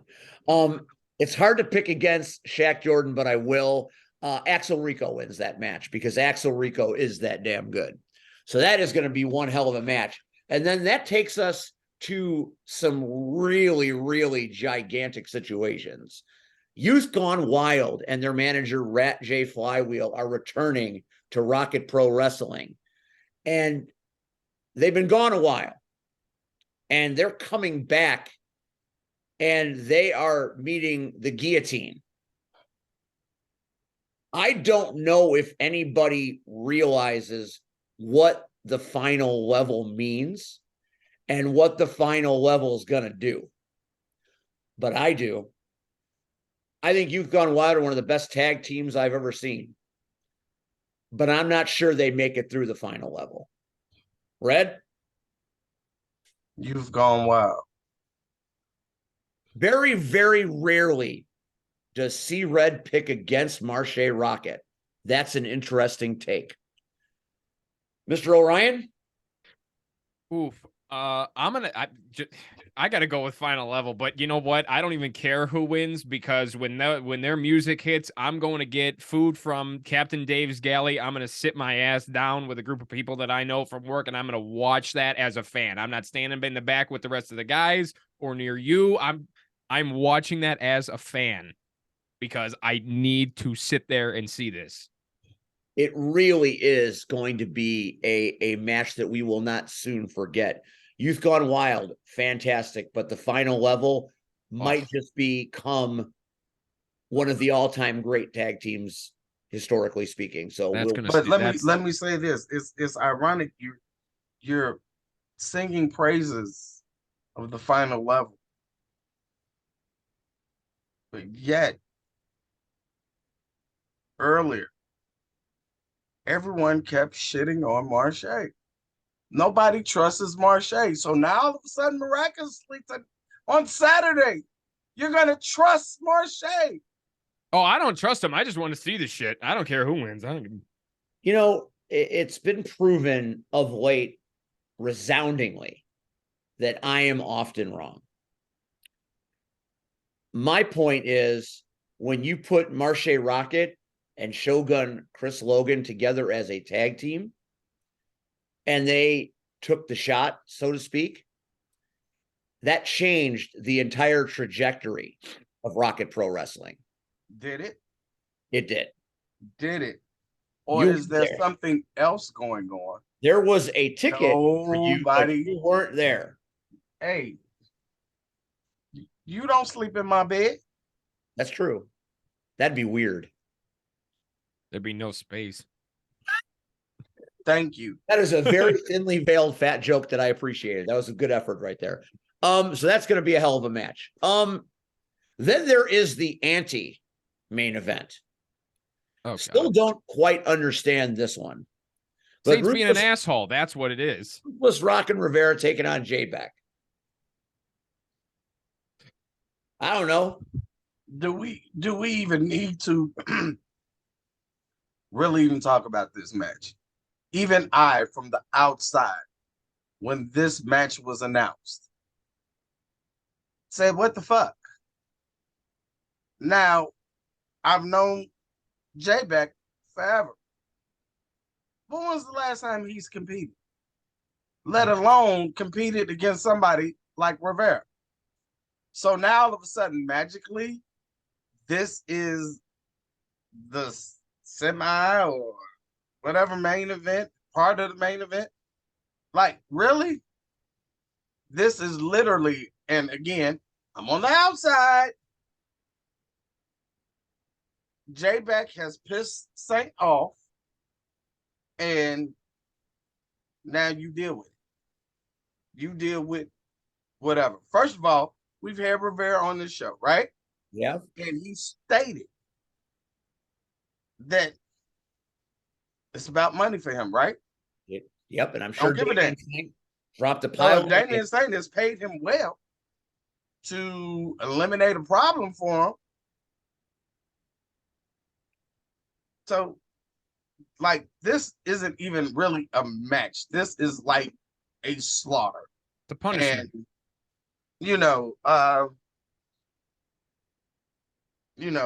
to me, it doesn't even need to be discussed. And I pray to God that J-Back has at least prepared in some shape, form, or fashion.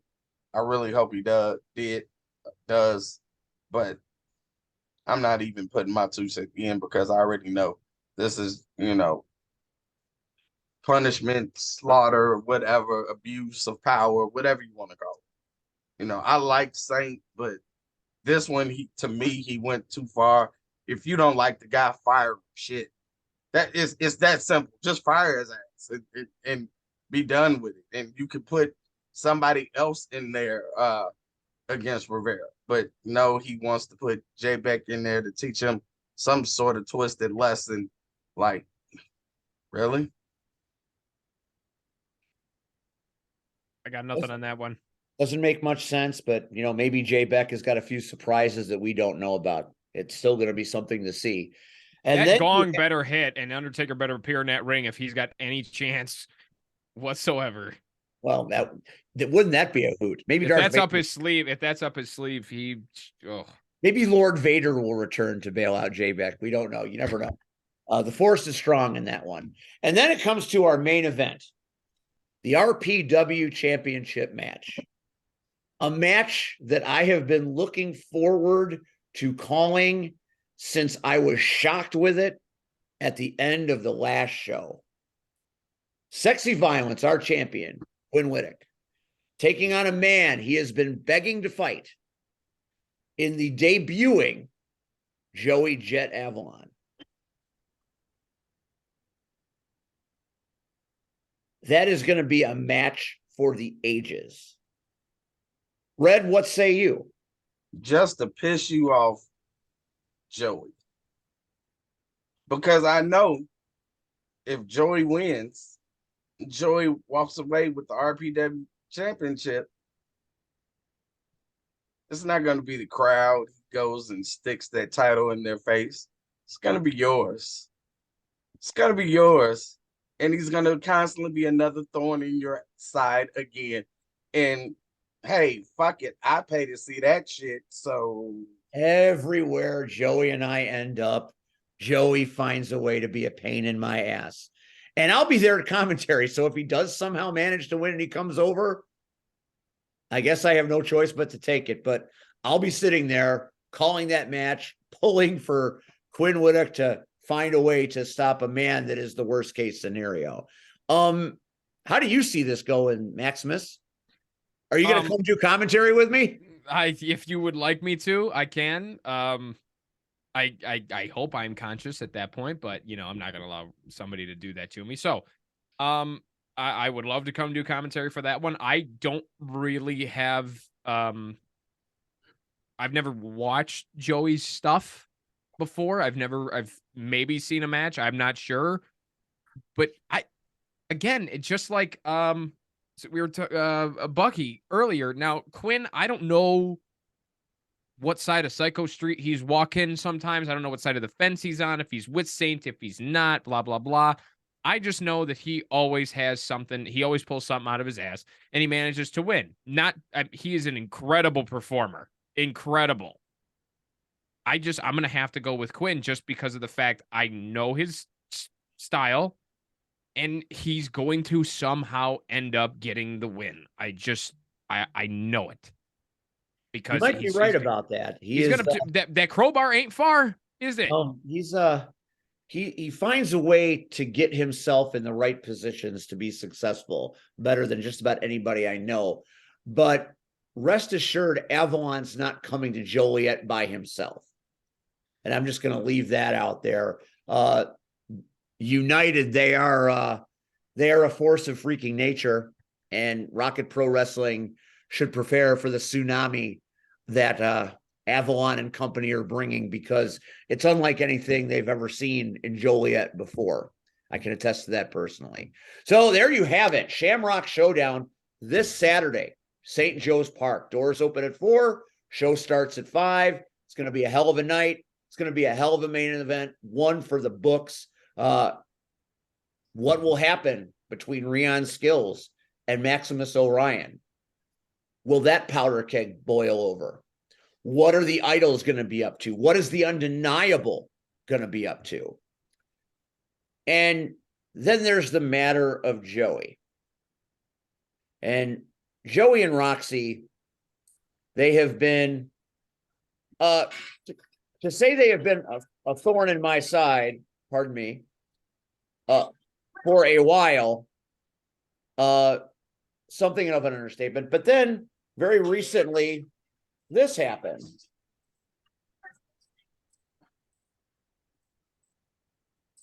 Summoned. What do you mean you're not coming? You have to be here. What am I supposed to do? What am I supposed to tell her?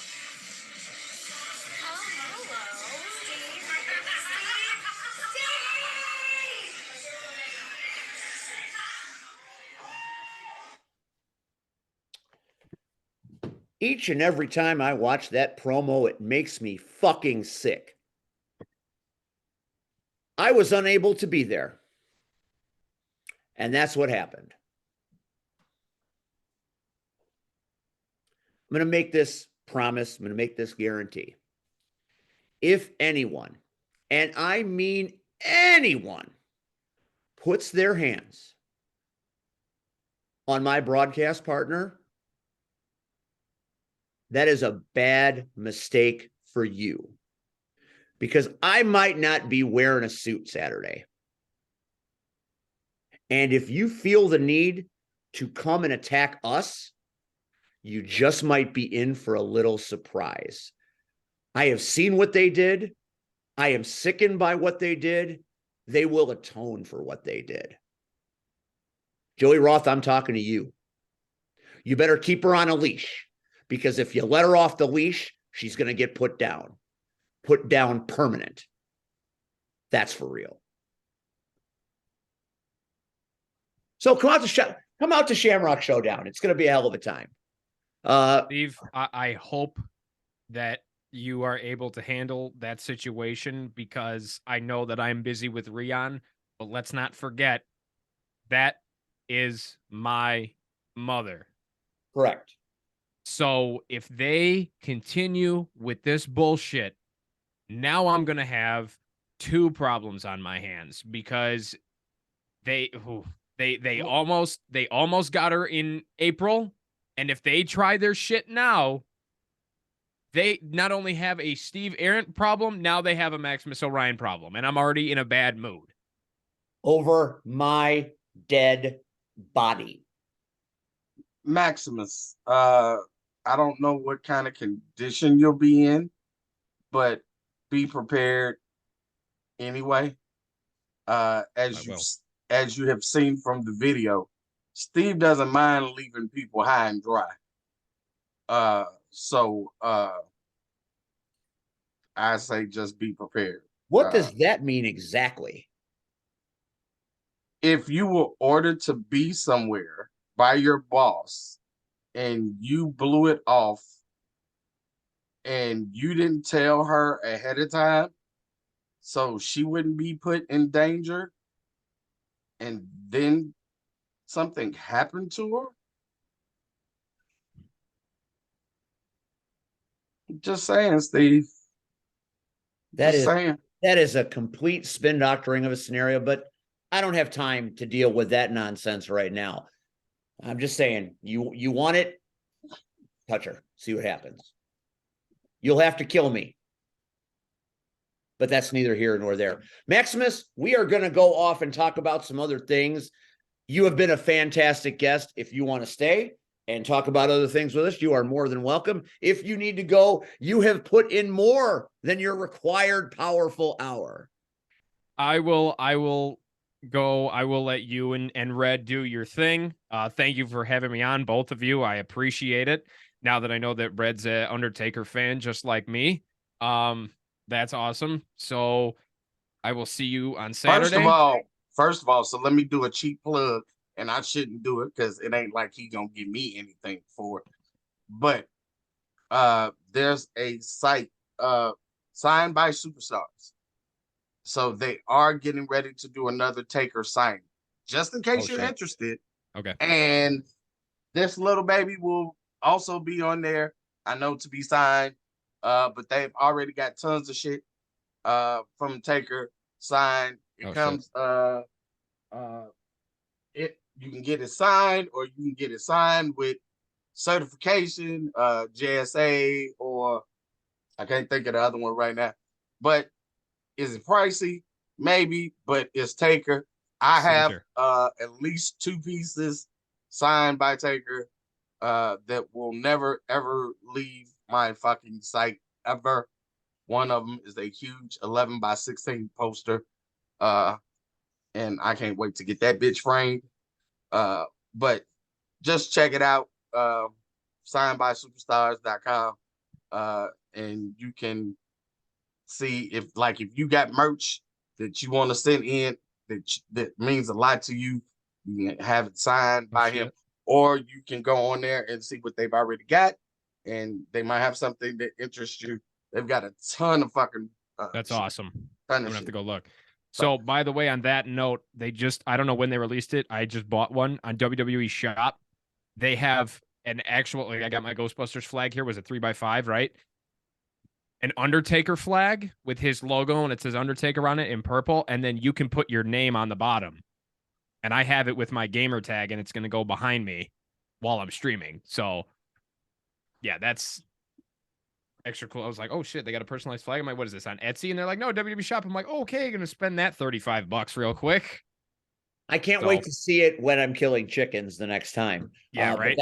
that's for times for things on. Obviously. Maximus, as we say goodbye and we say thank you, I'd like you to do me a favor. Okay. I'd like you, when I tag you tonight in this show, I'd like you to play it back and listen to Rion again. Okay. And I'd like you to just listen to not only the words, but watch his body language. Because there was a lot he was throwing your way when he did what he did and said what he said. But sometimes in the heat of the moment, a message can get lost or misplaced. Understandable. Do me the favor, watch it again, play it back, maybe listen to it from a different perspective, because just when you think something is an attack, maybe there's something going on subliminally. Understandable. I will do Thank you, that. Maximus. I will put on my Nicolas Cage from National Treasure ears and listen for a message that is supposedly there.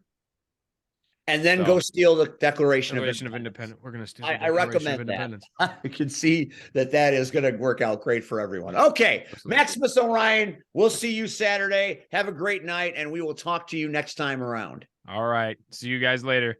All right, that Later. is the Inter-County Champion, Maximus Orion. Well, I want to show this and thank Jamie for giving us the Power Hour gifts on Sunday at IPW. We all got a framed picture that even my wife liked, and my wife doesn't like wrestling. She thought this was the coolest thing. So thank you, Jamie. We all appreciate it, and we all appreciate you. Read this past Saturday night in Mankato, Illinois, Southland Championship Wrestling had Rockin' Wrestling Polar Plunge. Your faction, the ARC, Yeah. they fought their ass off. Did you think they wouldn't? No, I knew they would. But if it wasn't for some shenanigans and chicanery, I think they win that match. Have you spoken to the Queen and to the King about it? Of course, I spoke. Your presence was definitely missed, and I think had you been there, maybe things wouldn't ended the way they did. I spoke to the Queen. Have yet to speak to the King. Kang.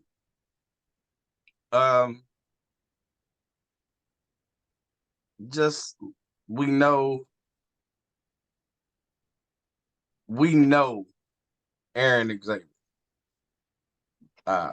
So I'm not surprised about shenanigans and tomfoolery or whatever you want to call it.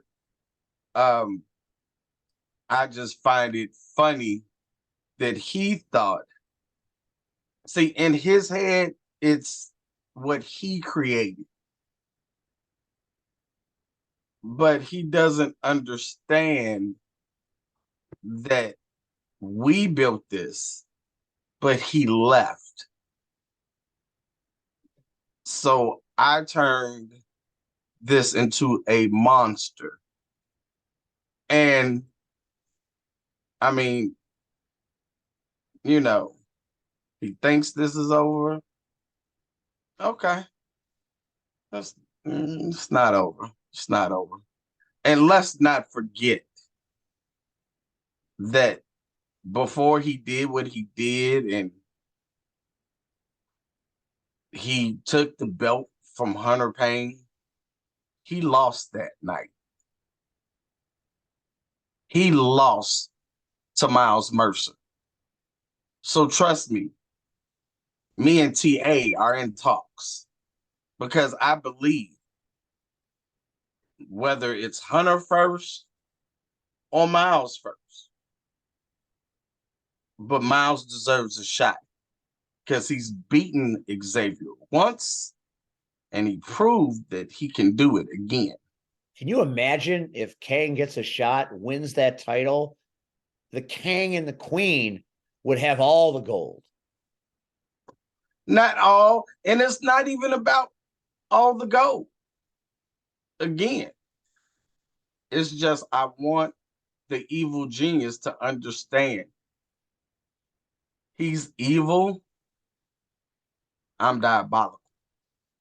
Ooh, well, there you go. It's the evil versus the diabolical. We'll see where this unfolds. We have new tag team champions. Titans of Destruction, part of I Top tried Shelf. to figure that crap out. You got to explain that to me. Online don't do justice. So, Well, to be honest, I'm still scratching with a little hair I got. So, yeah, to be honest, it was a little confusing. Commentary was at a bit of a challenged vantage point, considering I have never seen that many human beings in Steam Hollow before. The place was packed like I've never seen. It was unbelievable. And we had people standing in front of our commentary table. So Travis and I did the best we could, and we couldn't see everything.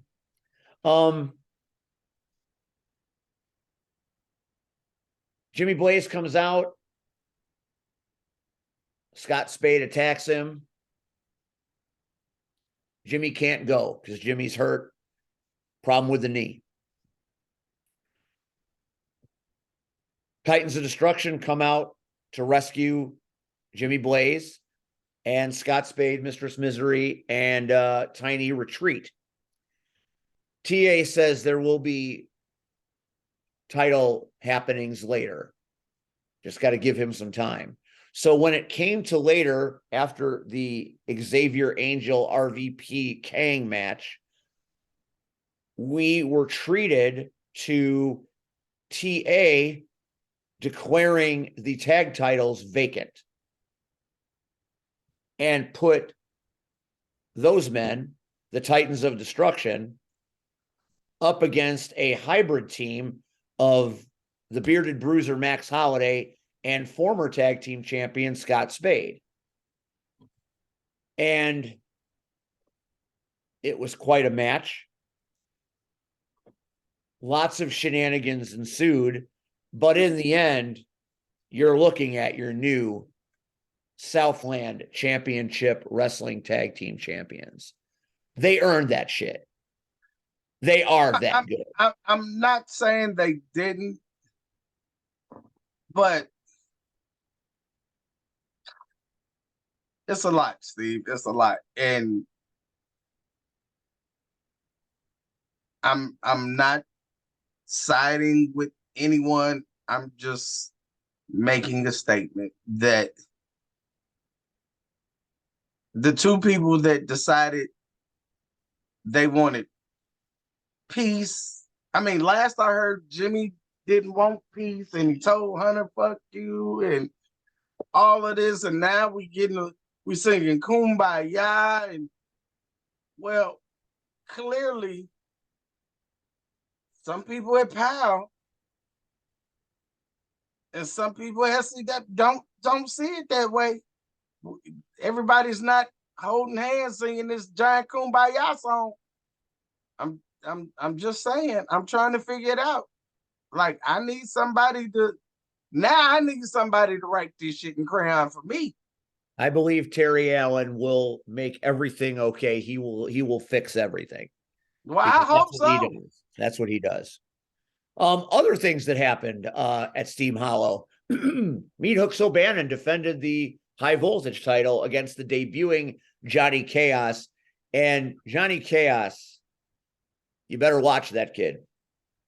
The reaction he got when he showed up, the effort he put forth as a young wrestler, it reminds one of times when big debuts happen. And I think Johnny's going to be around a minute. And Meat Hooks gets the win because, Meat Hooks is one of the toughest SOBs out there. But Johnny Chaos gave him the fight of his life.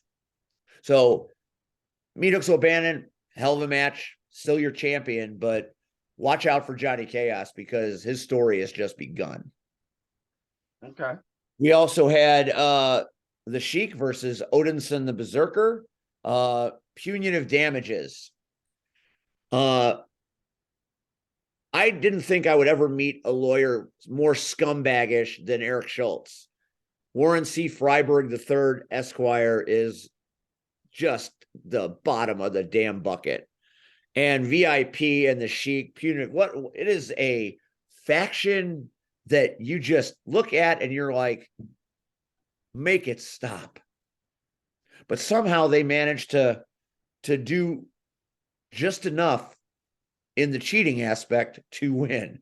And with the referee's back turned, Warren's briefcase shot ended things, and they took liberties on Odinson. But who showed up to have the Berserkers back? I'm sure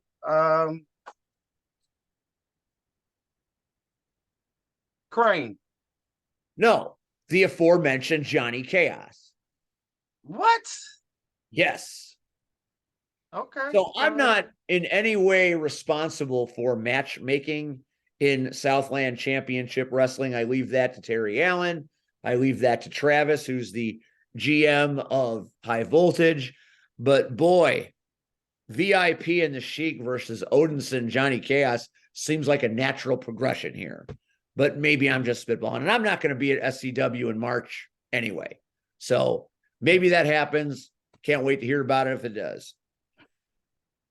The Bangers. Sean Mulligan and Cole Oxamana.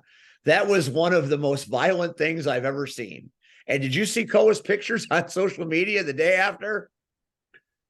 I tried to, and then I was like, never mind. Never mind. Damn. I have never seen a time where Sean, I had this experience at Rocket Pro when people started booing Marche. I've never seen Marche booed, ever. Never saw Mulligan booed until this past Saturday night. Oh, that's how big the Red Wave Army was in Mantino. Oh, I'm sure. Wherever Koa goes, and I'm flattered that he calls them the Red Army. Thank you so much. It's all about you. Always about you. Gotta be about me. That's nobody else. That's the vet. That's the VE. But I wasn't shocked that he was willing to do whatever to try to wrestle that title away from Mulligan. I'm not shocked. Like, I knew going in, Mulligan hadn't probably been in the fight like this in a long time. I want to say early SCW days. Like, I knew this was going to be it was a perfect place for it, a bar. So it was a bar fight in every sense of the word. Mulligan keeps his title, but I don't think we've seen the last of that matchup. I think Koa Mulligan happens again. And JPH and James Creed, that is going to keep going until one of those men end up dead. Well, since you said that,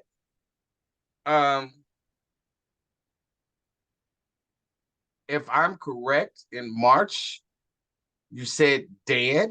I did. And I guess they took very specific intentions. They took your words literally because in March is going to be a casket match. I believe this is the first ever coffin match that SCW has ever put out. As we've done body bags, there have been things like that before, but I don't recall anybody ever speaking of a coffin match. We've had stretcher matches. We've had all things like that. No, I believe early again, I've been around. Oh, I know. So I know want to all say about the being around. it might Love have to been hearing a it. coffin match, or maybe there were talks. I'm not sure, but I know there were talks about a coffin match. I don't know if it ever transpired or not. And this was pre SCW days, so I'm not sure. Rion But refuses to sanction it, so it is a non-sanctioned match. would you want to sanction it? I would not. I would not. One of the most entertaining matches was the actual first match of the night. Acid Jazz and Chris Ward. If you like wrestling and you like having a good time, that match will go down as a favorite for me for a long time. Jazz, annoying as hell, but one of the most entertaining human beings I've ever had the privilege of watching. And Chris Ward leveled up, and what a spectacular match it is. That's why I saved it for last, because but for me, I was still in a good place when that match happened. I was enjoying myself, and things kind of went haywire as time went on. So maybe it's the fact that I was still enjoying my work at that time. But what a match it was. Jazz really showed up and showed out. Are you shocked? Not at all. Not at all. But what a match. And I mean, you take nothing away. First of all, this isn't like this is their first time meeting. No. So this was the best one, though. Both of these men, I want to say for the past few months they've been scuffling. It's been a fight. So to know, I'm not shocked, that you're saying, they put on one hell of a match. Jazz is who he is, and Chris Ward constantly raises his game, and it didn't even matter, at least in my eyes, probably who won, because I think the fans won at that point by this being the opening contest. That's how you start the show. You put a banger right down to the Milli Vanilli headdress. That match was everything it needed to be and so much more. So their next show coming up March 18th in Shabance. Have fun, gentlemen. I'll think of you fondly. Let's move on to IPW this past Sunday. Okay. For those of you that weren't there, you missed a moment of time that I will remember for a long time. The Q&A at the end of the show was something special. And I told people to come to this show and watch the Q&A. And many people did stay for the Q&A, and I thought it was everything I wanted it to be. It was everything I needed it to be. And if they never do another one, it is the greatest end game to a show ever. And if they come back and they do it on the regular, it is the launch pad to the future. So either way it happens, this is that point in time. And every human being that was in that audience Sunday, as the day turned into evening, got to see the best of what this business is, the stories. And there was some knowledge, and there was some tradition, and all the wrestlers came out of the back, and they had that moment, and it was just magical. So if you missed it, you just can't unring a bell, people. I feel sorry for the people should have been left. So I don't think all the people that were there, and it was a great crowd. Some people, Red, though, don't understand what a Q&A is. And your boy, people, come get your boy. I don't know. Challenging people in a Q&A. Leave him out of this. Dumbest thing I ever saw in my life. He's a psychopath. Leave him He's a alone. psychopath and clearly has never participated in a Q&A. Apparently he doesn't like comic books or anything. Hey. Well, he does. That's like going to see Kevin Smith at Comic-Con and challenging him to a fight. For what? Why not? Because you're I pissed off at the Walrus movie? I'm pissed off at the end of Clerks 3. I'm just saying, don't watch Clerks 3, Red. I did. I you even cry? bought it. Did you I cry? bought it. Did you cry? I almost cried. I cried like I a baby. I did. I cried. I did.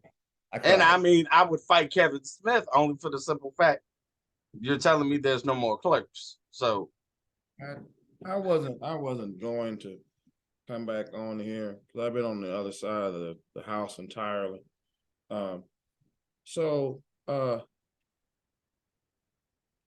People need to stop challenging people in fights in the middle of Q&As. It wasn't just Steel. It was a bunch of people that just hate Max apparently. They just want to fight fucking Max or whatever. I think there were 4 match challenges. Yo, what are y'all doing? How does this? I think if it wasn't for me and Red and maybe Amy, we there would have been no questions relevant. So no. Jay Thunder. Like what the fuck? Oh, Jay Thunder, that was a good question by Jay. There was a lot of good questions. There were a lot of fights being thrown at Max. And then y'all wonder why he keeps booting people in the face when he gets a chance. Y'all need to stop. I'm next out of the house. So here's the funny part. Here's the funny part. Right. At the end of the day. My original question, Rion, was going to be, can I get a Rion versus Max 2 for my students?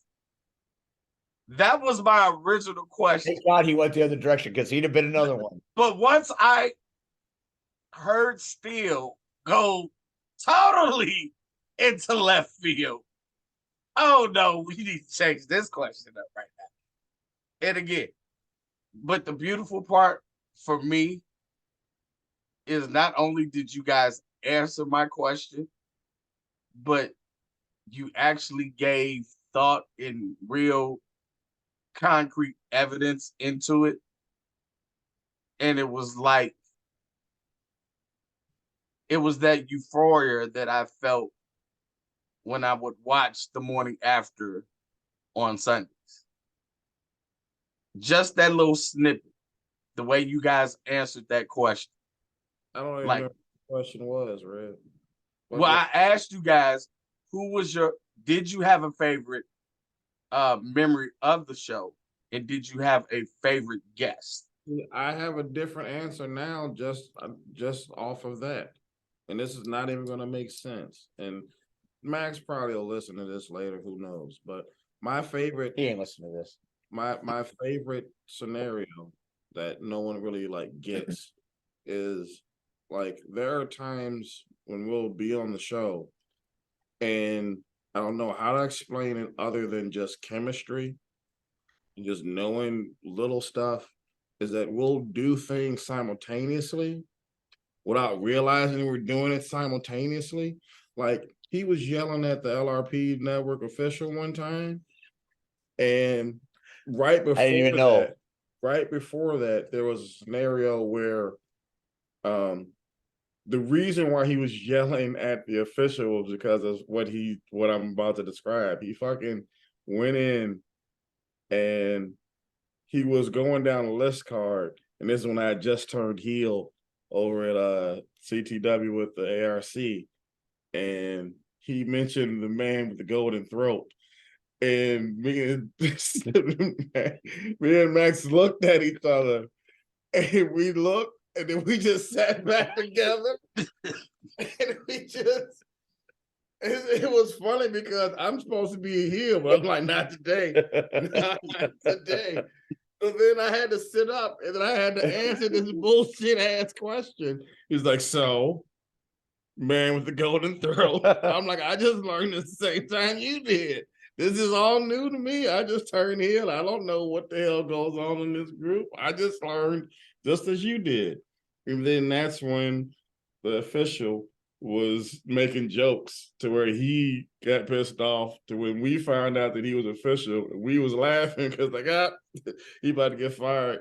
You don't even know he about to get fired. I went off on the dude But even comically. the memory Posts. of you guys talking about Johnny Black. Oh my god, that was fantastic. There's so much. And- That's my and- point. I didn't even get to mention the- Playboy Catfish. And the holding up of the trust. And nobody remembers that I was out there dressed in dress shoes, That's what I'm standing saying. on a fucking ladder. I remember. Yeah. There's so much. There's And so I'm thinking, I'm gonna die. Like, There were a bunch of us. but at least you guys, like, you had gym shoes and you had grip. I have a slick bottom on a steel step of a ladder. You should And be I'm mad. like, I know this that is going to Hispanic get had God. That's who he had. That Hispanic had God himself holding him up. That's what he was had. by his goddamn self. I know that much. Yeah. I listened to those stories and I'm like, God, I wish I had stories like that. So I was sitting around You do. You just don't present them. I just don't present them a certain way. And then I started thinking about, wow, I wonder what it would sound like if Max and Rion described the dog attack at GPW. Because that's kind of a funny story. And then I started thinking, maybe I do have a few more of those Max and Rion-esque stories than I thought. So, yeah, I hope the morning after comes back and I hope I get to be a guest or hold the boom mic or whatever. here's the beautiful part about wrestling. With all its bad and up and downs and It was bad this week bullshit, on Saturday. It was bullshit bad. politics and all of that. It gives you memories. Some good, And- some not so much. And but they're still memories. Yeah. But just like in life, you're supposed to hold on to the good ones. Time out. You know, so when you have the good ones, that's the best. And you have the funny ones, that's the best, you know. And for I didn't know me, you had a Johnny Black voice. you know, Black voice. that You know what? that's what I hold. I'll do it this way. I'll give you a morning after story on here because I it's probably the only time I'll be able to do it because you know this is the land of everything on this show. So Mr. Red, do you remember what Earth 2 is? Of course. Okay. Would you like to tell Steve what Earth 2 is? Try not to run right over my head because I've been Not getting a lot. Not I think you can present it better because That's fine. That's fine. Do I need to get under you so you can talk down to me? No. Okay, no, good, no. I never talk down there. I appreciate I never talk that way. That's a whole nother conversation. I appreciate that. So the Earth 2 is a guy by the name of Ian Alexander. That I think I've heard this story before. yeah, yes, you have. Yes, you have. But there are a lot of people that haven't. Yeah, the 7 others that are watching haven't heard it. There's a guy by the name of Ian Alexander, aka Earth 2. And the reason why he's named Earth 2 is because we had him, Max and myself, had him on the morning after. And we found out that a lot of the stuff that Max was going to do, he ended up doing. Like a lot of the decisions he chose not to make, this man did. And hence the name Earth 2. In another universe, this is what he would have been. He would have been short and black and making a bunch of weird decisions for the sake of weird decisions. He would have been an artist. And he would have been a bunch of other weird stuff. So every now and then, Earth 2 would just contact me randomly. And the last time I talked to him, he told me he was moving to Iowa. Now, the scenario was, okay, well, have fun, be safe. You know, just don't Just don't die, I guess. Now the last I heard of him. I go to film that morning after thing with Max. I get in my car and I get a message from Earth 2 saying he wants to come back to wrestle. I said, I thought you were in Iowa. He said, oh no, I hadn't left. I'm sorry. Hold on. It's a gift I'm giving to you guys right now. Hold on. I gave you one. It ain't a gift.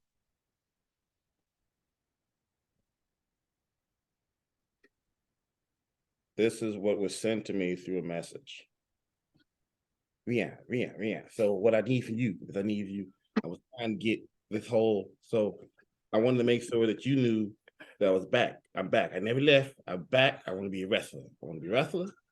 And I want to make sure that you know that I want to come back. I'm coming back on Saturday. The show is on Sunday. Oh, Sunday, weekend. I don't want to get back. Either way, I get back. I just want to let you know that I'm back. I'm back. I'm here. And I'm ready to go. I'm back. I haven't pulled off yet. I put the car back in park. I get in front of Max's truck and I said, yo, Earth 2 just contacted me. It's as if the universe is saying, yo, y'all need to do this ASAP. I couldn't make that up. I was like, look, this motherfucker's on here right now trying to give me a story for later. And I'm saying, no, don't do that. Be an adult. Don't do that. So that's where we at right now. That is a random morning after story that took place. The universe. Oh my God. Universe is talking. Oh my God. Pretty sure it's not, but that's okay. You know what? The universe sent Aaron Stone's first victim some pretty heavy messages on Sunday. No, that was me, but that's a whole nother. That poor boy. That poor boy in his chest. Yeah, well, what it is. He'll give you what you want. Always. Always a catch.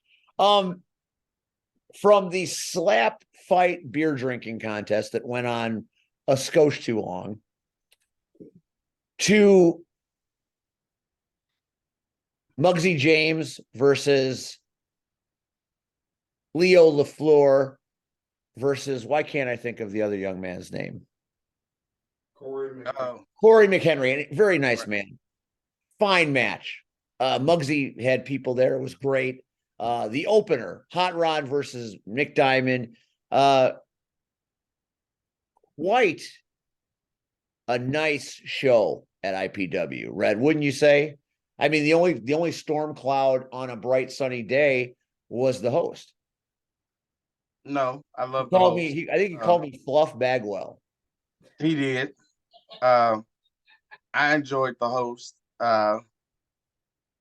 You know who didn't? You know who didn't enjoy the host? Oh, I know who did enjoy it. The indie ring did not enjoy the host. Oh, I know who did not enjoy the host. I mean, there's been roasts, and then there was that. All I'm gonna say is, and I told Flash this. That's the most I've seen Yesterday. Flash wrestle in 2 years. I told Flash 3 matches in 1 day. I told him yesterday. I felt, and no, so Renee asked me, and I told her I felt like I was watching a John Wick movie. So have you know John Wick, right? And you know how, again, he's just killing everybody, right? Well, I felt like Flash had 245s, a bazooka, a machine gun. That boy's chest. I know, right? Welcome to the business. Like I felt he took every piece of ammo he had and unloaded, and then took a butcher knife and just it was brutal.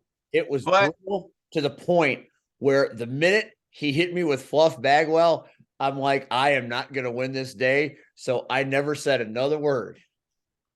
but the show, um, from what I seen of it, uh, thank you, microphone lost piece, was one of the best cards I've seen. I love the fact that the crowd keeps getting bigger and bigger. I love that uh they love the VFW post keeps having us back, and they constantly embrace us. It felt good for people to just like, Red, I've missed you. Like, you okay? Where you been? Like, who does that? Like, nobody does that nowadays. They just, oh, hey, good to see you, and keep moving about life. But that place is special, and people that don't come out on the last Sunday of the month to witness IPW live, like they're missing something in their life. They Very are few truly places do you missing get something. pineapples wandering around with the bros. That's a very, very unique skill set there. Mhm. So I guess on Saturday, March 18th I'll in be there. Homewood, Illinois, the Chicago Knockouts again, but this time it will be the horrific Hunters, Haunters. the Retro Rumblers. Yes. The Haunters and the 17. Rumblers. Cactus Rack, we wish you were here tonight. We know you had other things come up, and we always miss you. And we thank you for the work you're doing, getting the podcast out there on other formats, doing technical things that I haven't a clue how to do. I will legitimately try to get you this email tonight, if I'm not up till midnight trying to get this thing to go. But do check out the roller derby. The knockouts are about to be in a local publication. I just got interviewed today by the person writing the article. It is going to be a really nice piece, a very deserving tribute to these ladies that bust their ass, fighting against a very male dominated sports landscape. People say they're not athletes. People say this, they say that. People are full of shit. All you have to do is come out to one of these shows to see what magic they do and how awesome they are. So if you got nothing to do on the 18th, come to Homewood. I guarantee it. It is entertainment for the social media generation, because as fast as they go around the track, you can't even watch TikTok that fast. They're moving so fast. You can't swipe right that fast as they're going around the track. If you don't have an attention span, they got what you need, because they are fast as lightning and entertaining as hell. Dude, all I'm gonna say is this, and can we please stop saying that? And what I mean is, stop giving people so much power, because there are people that say the same thing about us, that we're not athletes. And I'll just say this, there's a young lady that I know, we grew up in grammar school and all this, and she's a sports psychologist and therapist and all of this. And we got into a heated debate one day. And that's exactly what she said to me, that what I do is not a sport. And my answer was, what dictates a sport? Basketball, they put their lives on the line. Football, we just saw 2 months ago, life is on the line, right? Mm-hmm. So what makes roller derby or professional wrestling any different? We put our lives on the line. We use our bodies to perform and entertain people. So can we please stop saying that on this show? Because I don't give a damn what people think.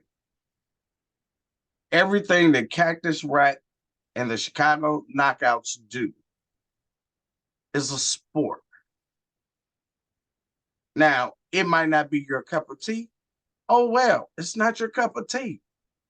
But don't knock these ladies because they're out there busting their ass, busting their literally lips, broken bones, and every freaking thing else because it's not your cup of tea. Stop it.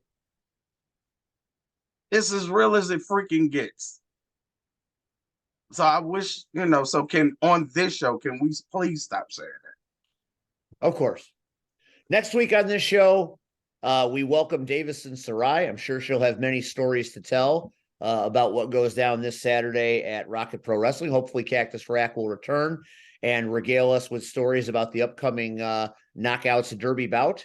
And we'll hear from Rion about how things went on Saturday as he's seemingly getting set for battle.